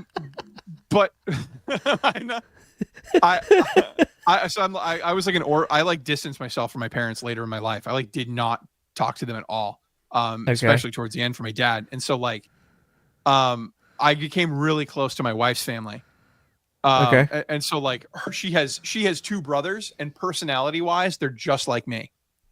So like we get along really well. It drives my wife nuts because like, you know, the bullying behavior just exists in our marriage now.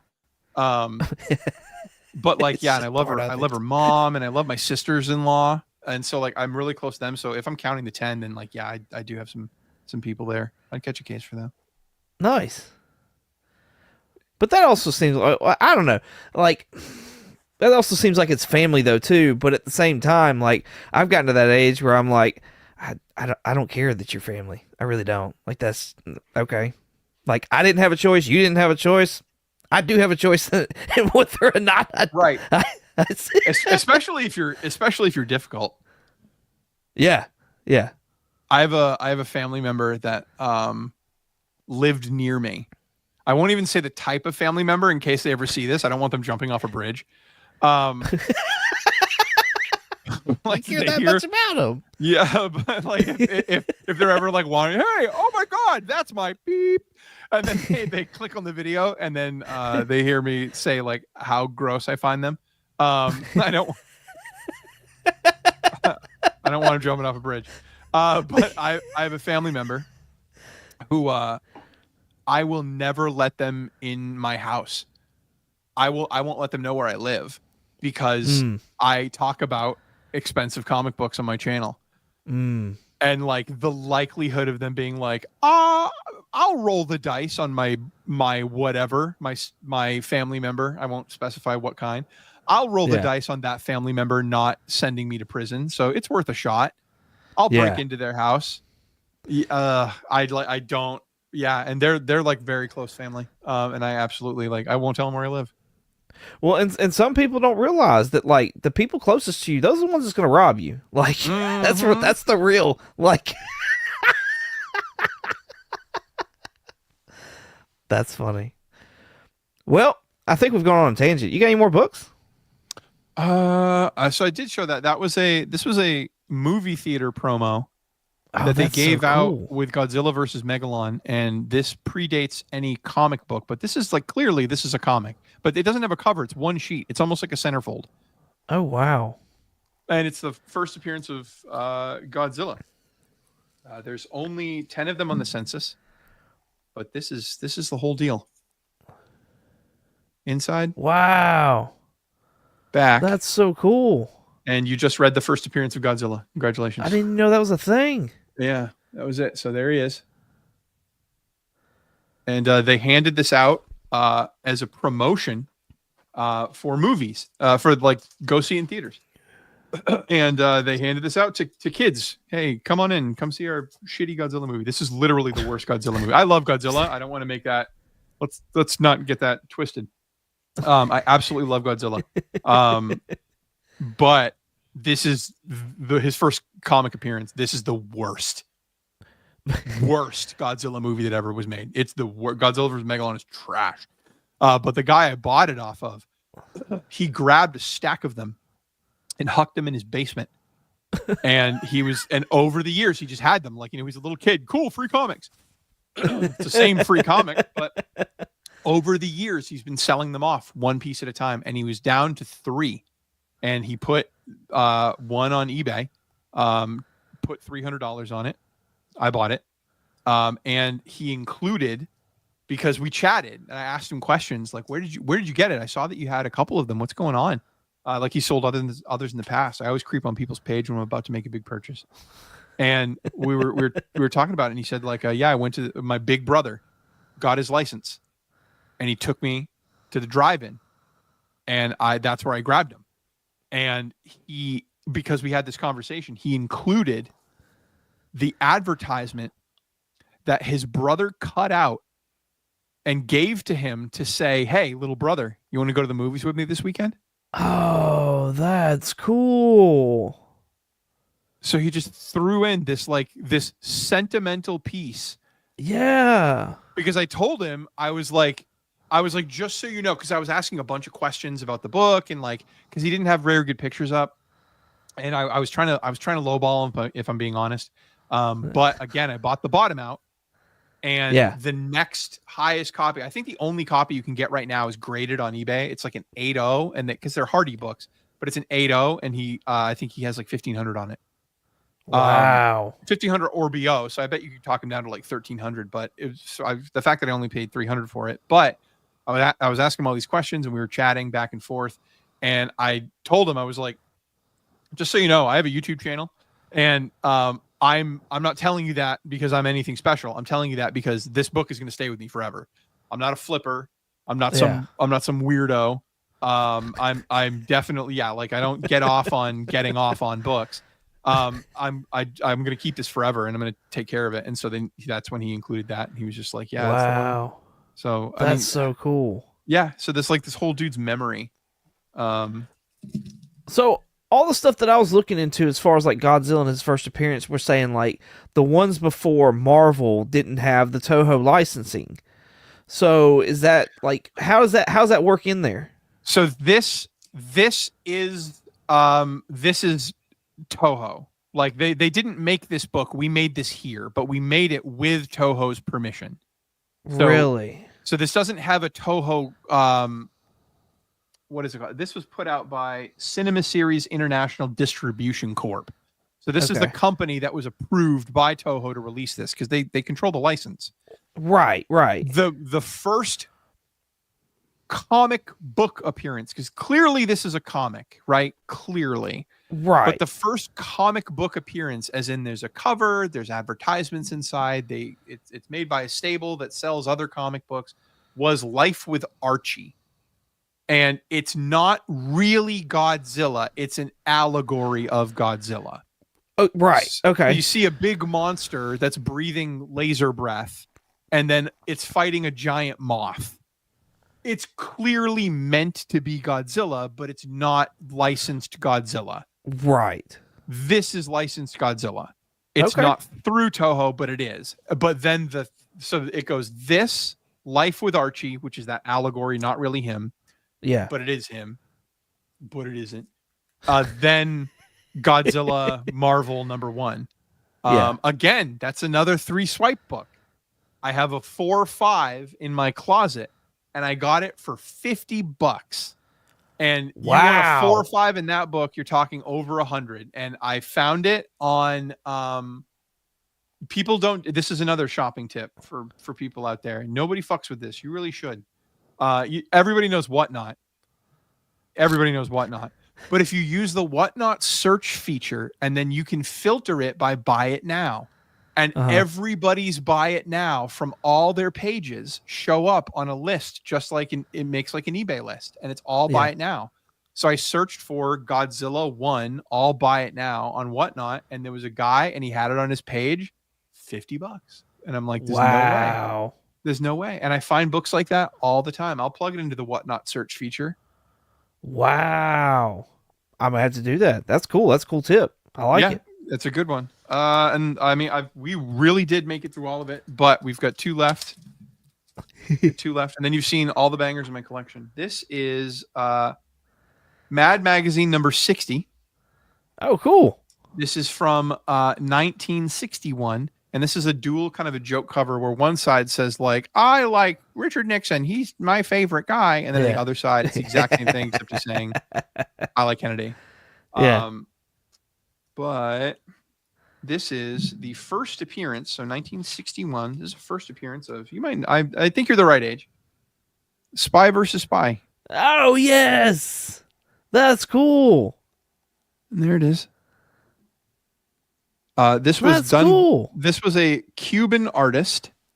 He lived in Cuba, and he was a cartoonist, and he made fun of Fidel Castro. Hey, guess what you shouldn't do when you lived in communist Cuba? Make fun of Fidel Castro. So he made fun of him, and so he was. Like they were coming for him, and so he took his family and he ran to the United States, and he sorry, I read that, and that just like ruined my brain. I had to read that. I just stopped thinking. They fled. So they fled to the United States, and he started drawing a strip for Mad just for cash, and he invented Spy versus Spy, and he cool. became super rich and famous off of it. And so the running joke that he made for the rest of his life is Fidel Castro drove me out of my homeland because he was accusing me of being a spy. So I came to America and made millions off of spies. But yes, and what's cool about this is if you're a Spy versus Spy fan at all, even ancillary, you can get this book for like literally $30 on eBay. Oh, wow. It's a cheap book if you want something cool to add to your collection, something classic, something cool. And then this was a 3-swipe, but I did it on Mercari. Adventure Comics 128. So Crypto is 210. So this is like 80 issues before crypto existed. So this is firmly in the golden age in 1948. This is the first time Superboy meets Lois Lane. Okay. Cool. Cliff is excited. Lois Lane. The biggest tragedy of my Superman fandom is I actually love Lois Lane more than Superman. And the biggest heartbreak is that I can't ever own Lois Lane's first appearance because she's tied to that dumb shit Superman. And I want if it was Action Comics #1, Superman's first appearance, Action Comics #3, Lois Lane's first appearance, I might have a shot. Yeah. I might have to save up for a decade, but I could own it. But I'll never own an Action 1. It's too much. I'm at a very different point in my life where it wouldn't mean anything for me to own it if I could own the first appearance of Superman. But I love Lois Lane so much. I wish I could own her. What is it about Lois? So every time there's a reboot Okay. or an Elseworld story in the Superman universe, Lois Lane is always like the single greatest living author on Earth. She writes like every universe she's in, she writes like the #1 New York Times bestseller book about a war that you've never heard of.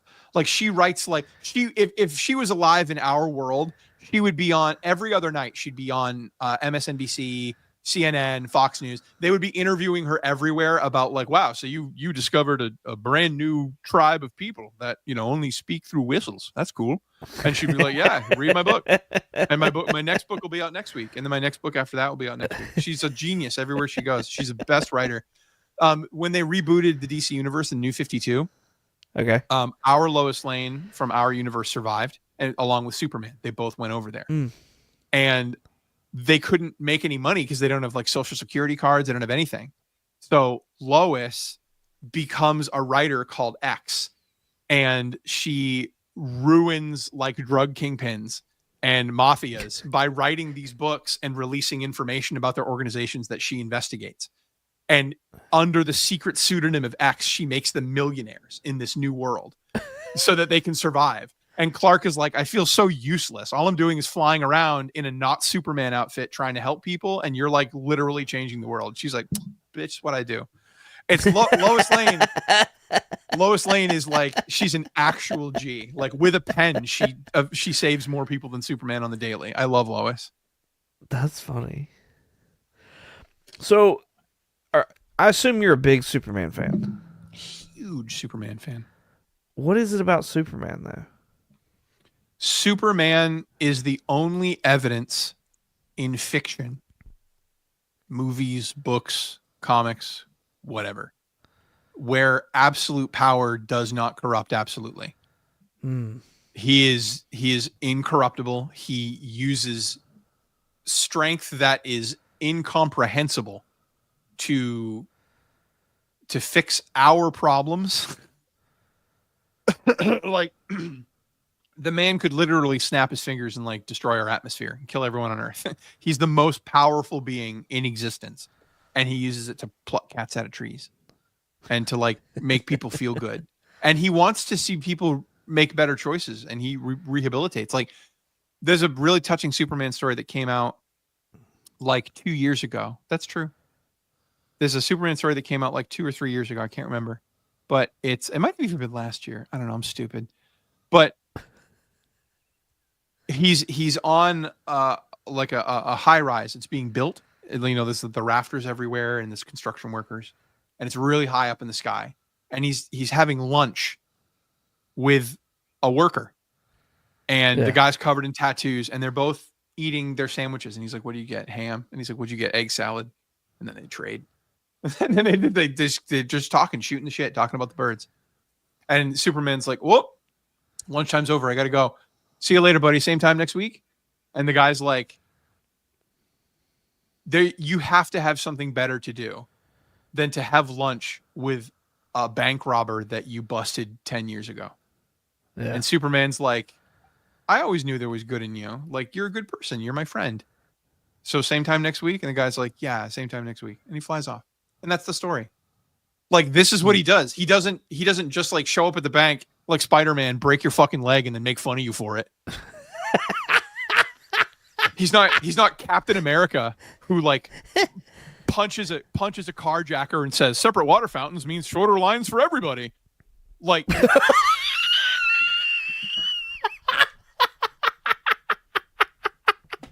he does.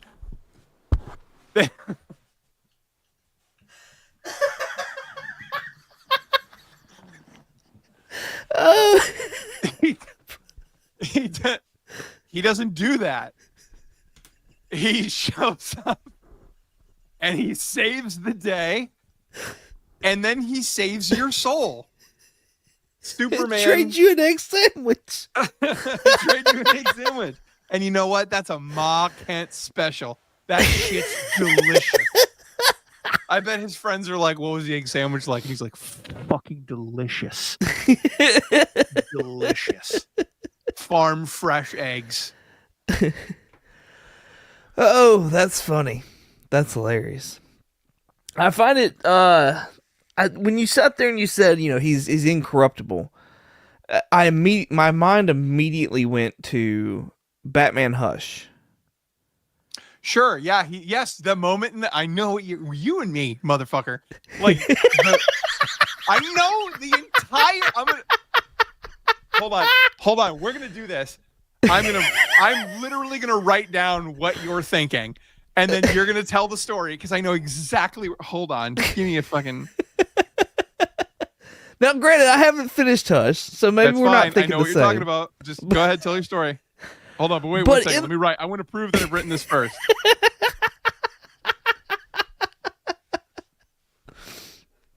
Okay, here we are. Okay, go ahead. Tell your story. So in the Hush story, if you haven't read it, there's Batman and Catwoman are looking to go find Poison Ivy. So they make their way to Metropolis, and lo and behold, Superman is under Poison Ivy's spell. And it's Not writing. Not writing. My hands over here. Go ahead. And it's Bruce that has to get him out of that trance. So, like, he is corruptible. I mean, he's Batman in the caves. Not in the caves. He's in the sewers. He's in the sewer system below LexCorp. He's hiding from Superman. And he says, I'm a man in a bat costume in the sewers. Yeah. Superman could smash me into jelly.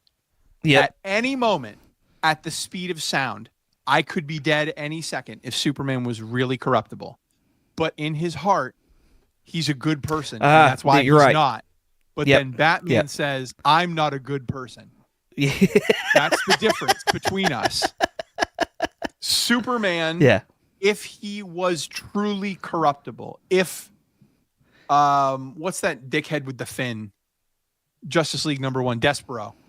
Despero can take over people's minds.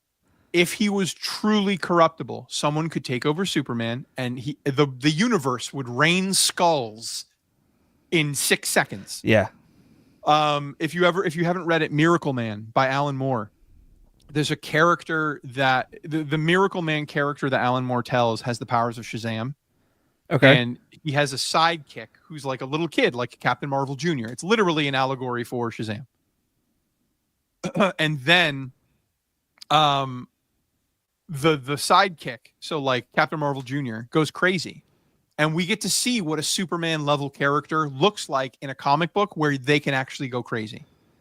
And they said, like, for 6 minutes, children's skulls rained over London. Like, he ruins whole cities with super speed and brutality. If Superman ever was actually corrupted, that's the level of apocalypse we'd see. It would be insane. And it would be in moments. If he turned into a murderous lunatic, we'd all be... Snaps his fingers, the atmosphere's gone, we all die. Yeah. If he actually was that way, but he can't be. Never was. Doomsday Clock proves the incorruptible view. Yes. Doomsday Clock ends with, spoiler alert for a 10-year-old story. Doomsday Clock ends with telling you, okay, did you ever read Watchmen? No. You can spoil it. It's old. Okay. Watchmen ends with the guy that has all the powers, Dr. Manhattan. Yes. Saying, I'm leaving forever. This planet's kind of weird. I'm good. And then they ask him, what are you going to go do? And he says, I think I'll go, try my hand at life. Let's see what life is. And so he is what is responsible for rebooting the DC universe during the Rebirth era. Okay. While all this is happening, the villains are doing the villainy things, and Superman, there's this vision that Dr. Manhattan has that Superman's fist is coming at him, and then everything goes black. He can't read the future. Okay. And that's his whole thing. He can read the future. So Superman's fist is coming at him, and he goes black, and he goes, I don't know if Superman kills me or if I kill Superman, but I can't see the future after that moment.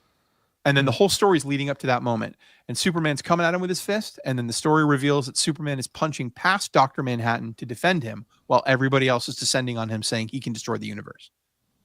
So even in a moment where there's a Galactus level threat saying, I'm going to eat your planet, Superman's like, let's everybody calm down. I know you want to eat the planet, but just like, let's find you a Built Bar or like a Diet Coke. Those always fill me up. Let's find you something. Peanut butter with banana on it. Galactus, calm down. We'll get you there. Get you a couple jars. Batman, couple jars. For our friend here. So Metropolis, Illinois. Oh, that's sick. I didn't even know there was a Superman museum in Metropolis, Illinois. That's cool. Yeah, I love Superman. Who's your dead favorite? My dead. I don't have favorites. That's my thing. Like I don't have just single favorites of anything. Of anything? There's nothing that I can think of. Like color, I have 2 colors that are my go-tos. Superheroes, I have like 3 or 5 that are like those are the ones I'm gravitate towards. Food, I don't have necessarily a favorite food. I have like several of them that I'll kind of cycle through. Like I don't have a single favorite of really anything. Iron Man. I thought you said you liked Iron Man. I do like it. No, he's in my top like 3, 5, whatever. Like Batman, Iron Man, Daredevil. Or are you lying now? When? What? No. So who are the others? The other 4? Batman, Daredevil. Like those are I gravitate towards those kinds of heroes. So a little street level, a little darker. Street level, darker. I appreciate intelligent characters. Okay.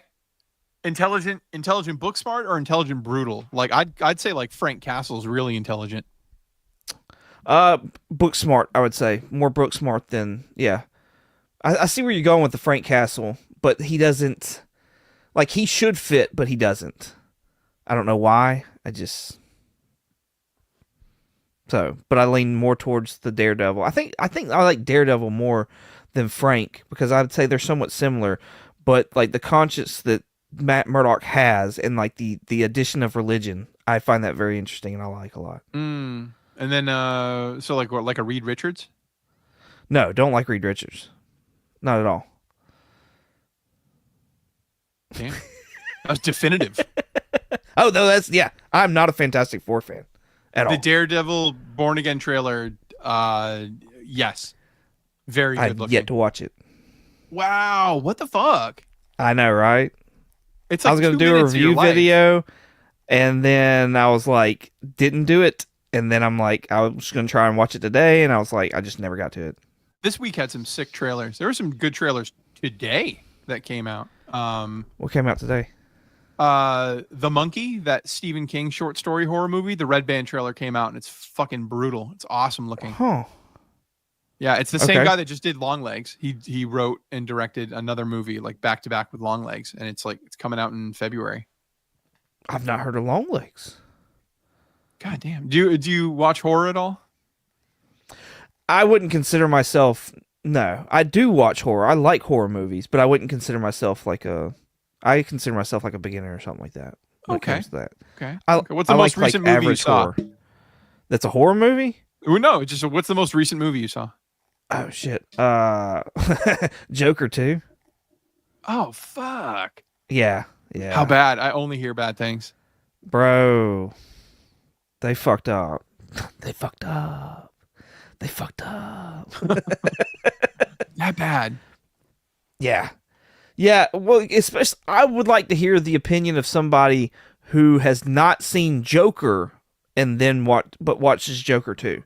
I would like to hear that opinion. Who would do that? I think I know somebody. That's insane. Like a big Gaga fan. No, no, no. My wife, she's not a big Gaga fan, but I don't even, I don't know that she watched the first one. I think she did. She says she did. She says she enjoyed the first one, but she did not like the second one at all either. Joker 2 is bound to be a cult classic, guaranteed. Oh, I don't know. I mean, I'm always surprised at what people gravitate to. I'm always surprised, like what gets that. So, like, I'm a college professor in addition to my normal day job, and I do Okay. part time. And I teach a class in the humanities. It's called humanities, where it's just pretty much like talking about like culture and art, but like in a fun way. Yeah. And there's a lesson they have to do in week 1 where we there's a unit where we talk about food in relation to culture. Like just tell me a story about culture and food in your life. Is it you? Is it someone you know? Is it something you experienced? Is it a movie you saw? What do you think about food when you think about like the way people live? And Okay. but then you have to tell me about like it through the lens of a piece of art. So like there's a movie I like that's really about food. There's a song I like that's about food. There's a painting with like fruit in it, like whatever it is you want to talk about, but you got to like relate it to art and then culture and food. And fucking like clockwork, every single term that goes by, a bunch of them this term, talk about the Harry Styles album, Music for Sushi Restaurants. And I'm like, that shit came out 3 years ago. And you guys are still, yeah, exactly. And yes, I've actually, I don't know how many times. I know it's more than one, and I know it was last term. Somebody talked about, oh, my computer just made a weird noise. Somebody talked about, I think it was last term. Somebody talked about the Menu with Anya Taylor-Joy, like they just watched it, or like some old lady will be like fried green tomatoes. That's interesting. Like, it has to relate to art And be about food. and be about food. Yeah, and people talk about Ratatouille. That comes up a lot. Okay, I can see that. I Yep. see Ratatouille. One guy today, I graded a paper today where he talked about that Jon Favreau movie, The Chef. Okay. A lot of people talk about The Bear. That's a pretty popular show. I'm striking out here. I've not heard or seen any of. Maybe I just don't get okay, out much. I'll find you on something. How about I was gonna say Ratatouille is the only thing that I've hit on right now. I'll give you a light swing, and then I'll give you Hero Dreams of Sushi, sick documentary. I'll give you a light swing, and then I'll give you a deep cut. Light swing. Have you ever seen a Godfather movie or The Sopranos? First Godfather movie. That's it. Them motherfuckers are always eating. Okay. Wedding cake, Tony Soprano and the Sopranos are grabbing gabagool out of the fridge, you fat fuck. Like everybody's always eating. In Big Night, yes. Tony Shalhoub. Goodfellas, prison cooking. Goodfellas, okay, I've seen Goodfellas. Figure drawing, you said it, man. Goodfellas, the prison cooking, yes, but the food scene that I think of in Goodfellas is when the dude's in the trunk and he has to jump in to see his mom, and so he goes in to talk to his mom, and she's like, "You gotta eat something," and he's eating with his friend, and then like they slow pan out, the guy's still in the trunk. But like food, that's the easy one. Mafia and food movies. That's why that John Travolta Gotti movie sucked so bad, because it didn't have any fucking food in it. That movie sucked. But anyway, no, here's a deep cut. Land Before Time. Okay. The tree star is food, and it symbolizes the Great Valley, and everybody's trying to eat it, and he's always saying, no, I got to protect it because it reminds me of my grandma, and they're going to the Great Valley to eat tree stars. Okay. About okay. Food. No, you got me on that one. As you started talking about the mafia thing and how like people were always eating, that triggered oh shit, what's that show that was on like PBS? Everybody loved it. Downton Abbey. Because I didn't really watch that show, but my wife did, and so I would sit there sometimes, and she'd be watching the show, and I'd be doing something else. And I looked over one night. I was like, "These motherfuckers are always eating. What is going Always on eating. in this show?" Always eating food and pussy. Right? Yeah. Yeah. It's when you really start to think about it, like food is the only thing someone doesn't assimilate when they move cultures. So where do you live? Roughly. Alabama. Alabama. If you moved to Japan, Okay. you've lived your entire life thinking this is what breakfast looks like, this is what lunch looks like, this is what dinner looks like. And so when you go there, you're either going to gravitate towards foods that remind you of something that is familiar, so you don't feel like you're living on an alien planet, or you'll straight up try to buy food that you can replicate from home. So like you'll go to Japan, you'll be like, I gotta have cereal for breakfast. I gotta have cereal. It's been too long. I need to have cereal. Yeah. They're an island nation. They don't really fuck with cows that much. They do have milk, but like a gallon of milk ain't a thing. Like you could probably get a couple small bottles, but then like where are you even getting cereal? Like cereal's not really a thing. Like it's not. Their meals are kind of like they see food as food. So like we would walk by when we went in 2018, we'd walk by this fish restaurant that only sold fish and rice, and it's 8 a.m, and we walk by and they're serving fish and rice. There's no breakfast menu. And then at the end of the day, we've been adventuring around Japan. We come back to our Airbnb and we walk by and these motherfuckers are eating fish and rice at 8 o'clock at night. And so like, so when you go to a different culture, you can learn their language. You can wear clothes like them. You can read their books and go to their movies and go to their, whatever. Like you can assimilate as much as you can. But the food that you've spent your entire life eating, you will try to seek that out. And then you will have to slowly ingratiate into their culture. You won't be able to just like show up and like, I mean, Alabama, come to New England. We don't do fried chicken. Not very well. And so like, not very well. We don't do it very well. So you could come up here and be like, where can I get some good fried chicken? And I was like, Alabama, I guess. Get on a plane. But if you wanted to come up and have like maple anything, like we do maple like nobody else. That's funny. Styles ripped off Eno's music for airports. Oh, Brian Eno's Music for Airports is a brilliant album. Never heard it. That's fine. I'm like vibing with your audience so much. And I'm like, what do you have in common with this fucking guy? They're only here for you and my laugh. Like, that's it. That's the only reason they give a shit about me. Dude, that shit's hysterical. Oh, cool. All right, so you said we got through all your books, right? That's everything. Awesome. Cool. Well, we've been on for 2 hours. So, and I think it's been fantastic. I've loved it. So thank you so much for coming and hanging out with me. I appreciate you. What do you got coming up on your channel? I don't fucking know. I'm not even playing. I'm not even playing. I'm driven by the pure panic of having people forget me. So I have nothing going on right now in terms of like I know I'm gonna make a video tomorrow and I'm probably gonna release it on Saturday. With a gun to my head, I couldn't tell you what it's gonna be about, but like I'll like I have one video I want to do about like all the people and the allegations against Stan Lee. Like all the people that say like he's a thief. I wanted to like go into all the people that like every time I mention Stan Lee in any video I've ever done, somebody in the comment section inevitably says like he's a thief. You know that, right? I'm like, oh, okay, cool. He's a thief. So I wanted to like, where's the truth in that? Like I want to know like who's making these allegations. Why do people keep saying it? It's got to come from somewhere, right? Bye, Steve. Steve summed you up.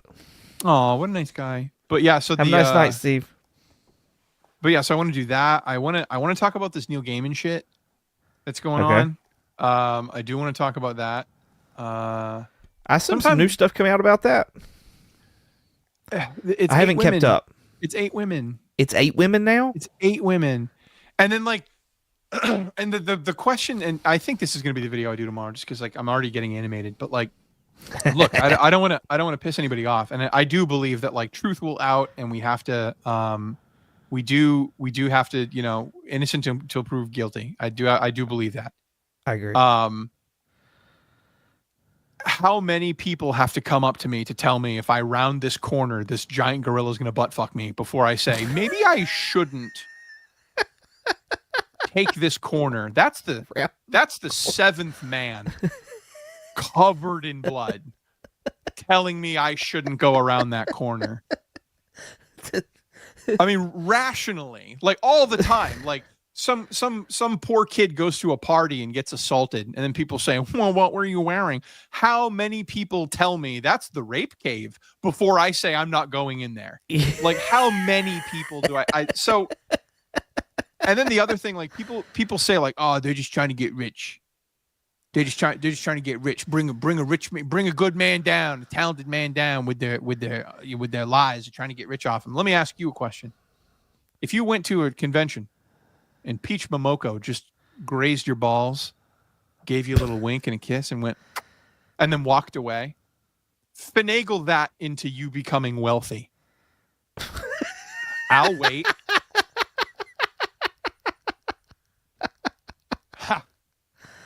Ow.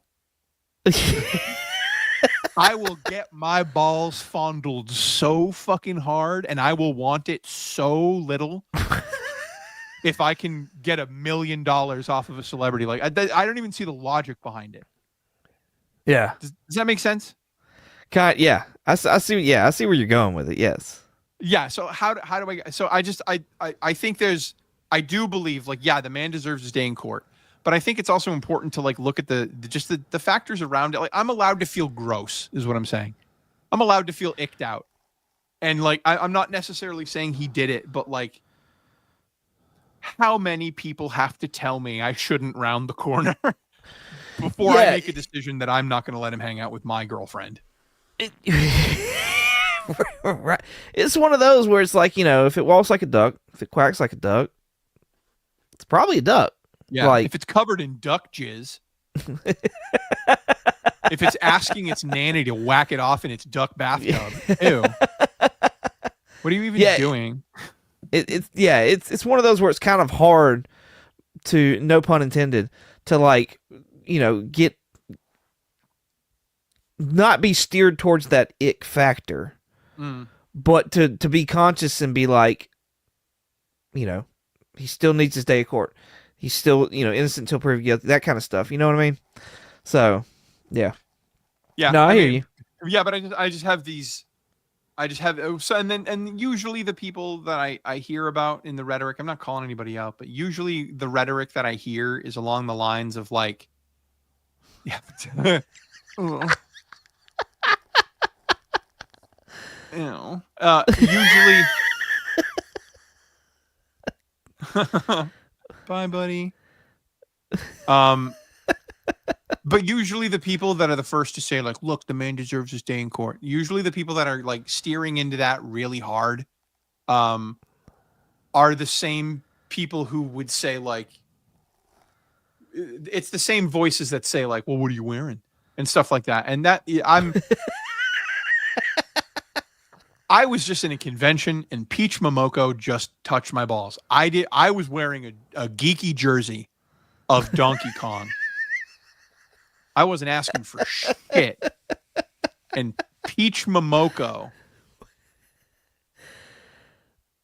it was super gentle, but like unwarranted. She saw my wedding ring. I think that's why she did it. Saw a bunch of unwed nerds and she's like, I could have any one of you. And then she saw my wedding ring and she's like, I will break you. You're forbidden fruit. And like, it's like, I totally do the hand prop. I'm like, Miss Momoko, I don't. Oh. Away from me. Mm-mm. Now finagle that into $1 million. Yeah, I mean, you can go the sexual assault route, but I would absolutely. Like, you know what? This guy's he seems like good people.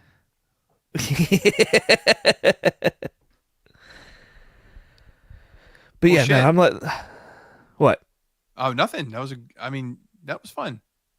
That was fun. Cool. I'm glad you enjoyed it. Thanks. I did. All right. Let's see. Let's see if you know this next person I got coming up on collecting uncensored. Let's see. This is that's just you and that. There we go. So that's you. You also know have a you. dog as your photo. I do. Yes. Yeah.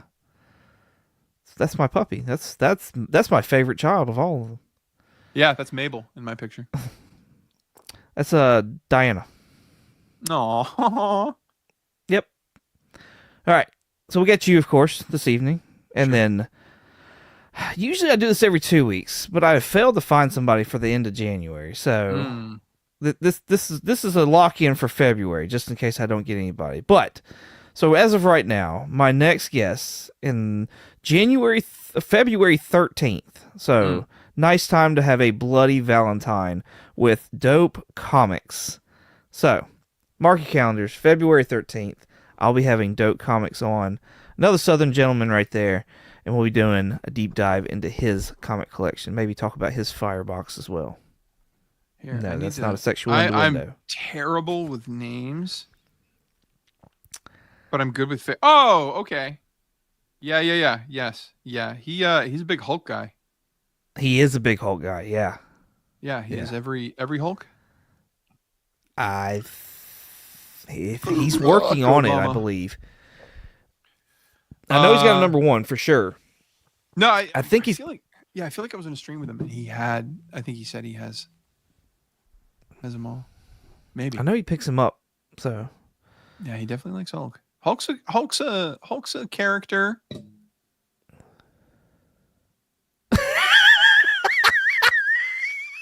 Just stop. Stop. So like if you like real talk, I was thinking about this earlier today actually. Like if we were to have 1,000 people who read comic books and we were to say like name the greatest story that you can think, like what is one of your what is undeniably a comic book that is like worth reading, like of any superhero of any genre, what's a comic that's worth reading? We're going to see some pretty average answers. We're going to see like Sandman, Watchmen, The Death of Gwen Stacy, X-Men, Man Loves God. No, God Loves Man Kills. Yeah. There are characters like the Hulk where I don't know if anyone would put him on the list. He's undeniably one of the most famous characters of all time. Yes. And there are moments. But if I said, name me a Hulk story that is like so worth reading, you would have to go to Hulk fans for them to give me an example, because it's just not, he hasn't really broken into like the larger, like name one. Like you're not a crazy Hulk fan, neither am I. Like I know comic different stories. I can't think of one. Future Imperfect, I guess. Yeah. And are you going to fight for that? If you see Sandman and Watchmen on the list, and then The Death of Mary Jane, are you really going to like not get your ass kicked for saying like Future Imperfect? the Mr. Fix It when he's a fucking bouncer in Las Vegas. That was the best. Better than the Claremont run. No one's going to say that. Well, and what get so like, you know, we've already talked about it. Iron Man's one of my top favorites. However, and like Thor is not. I don't relate to Thor at all.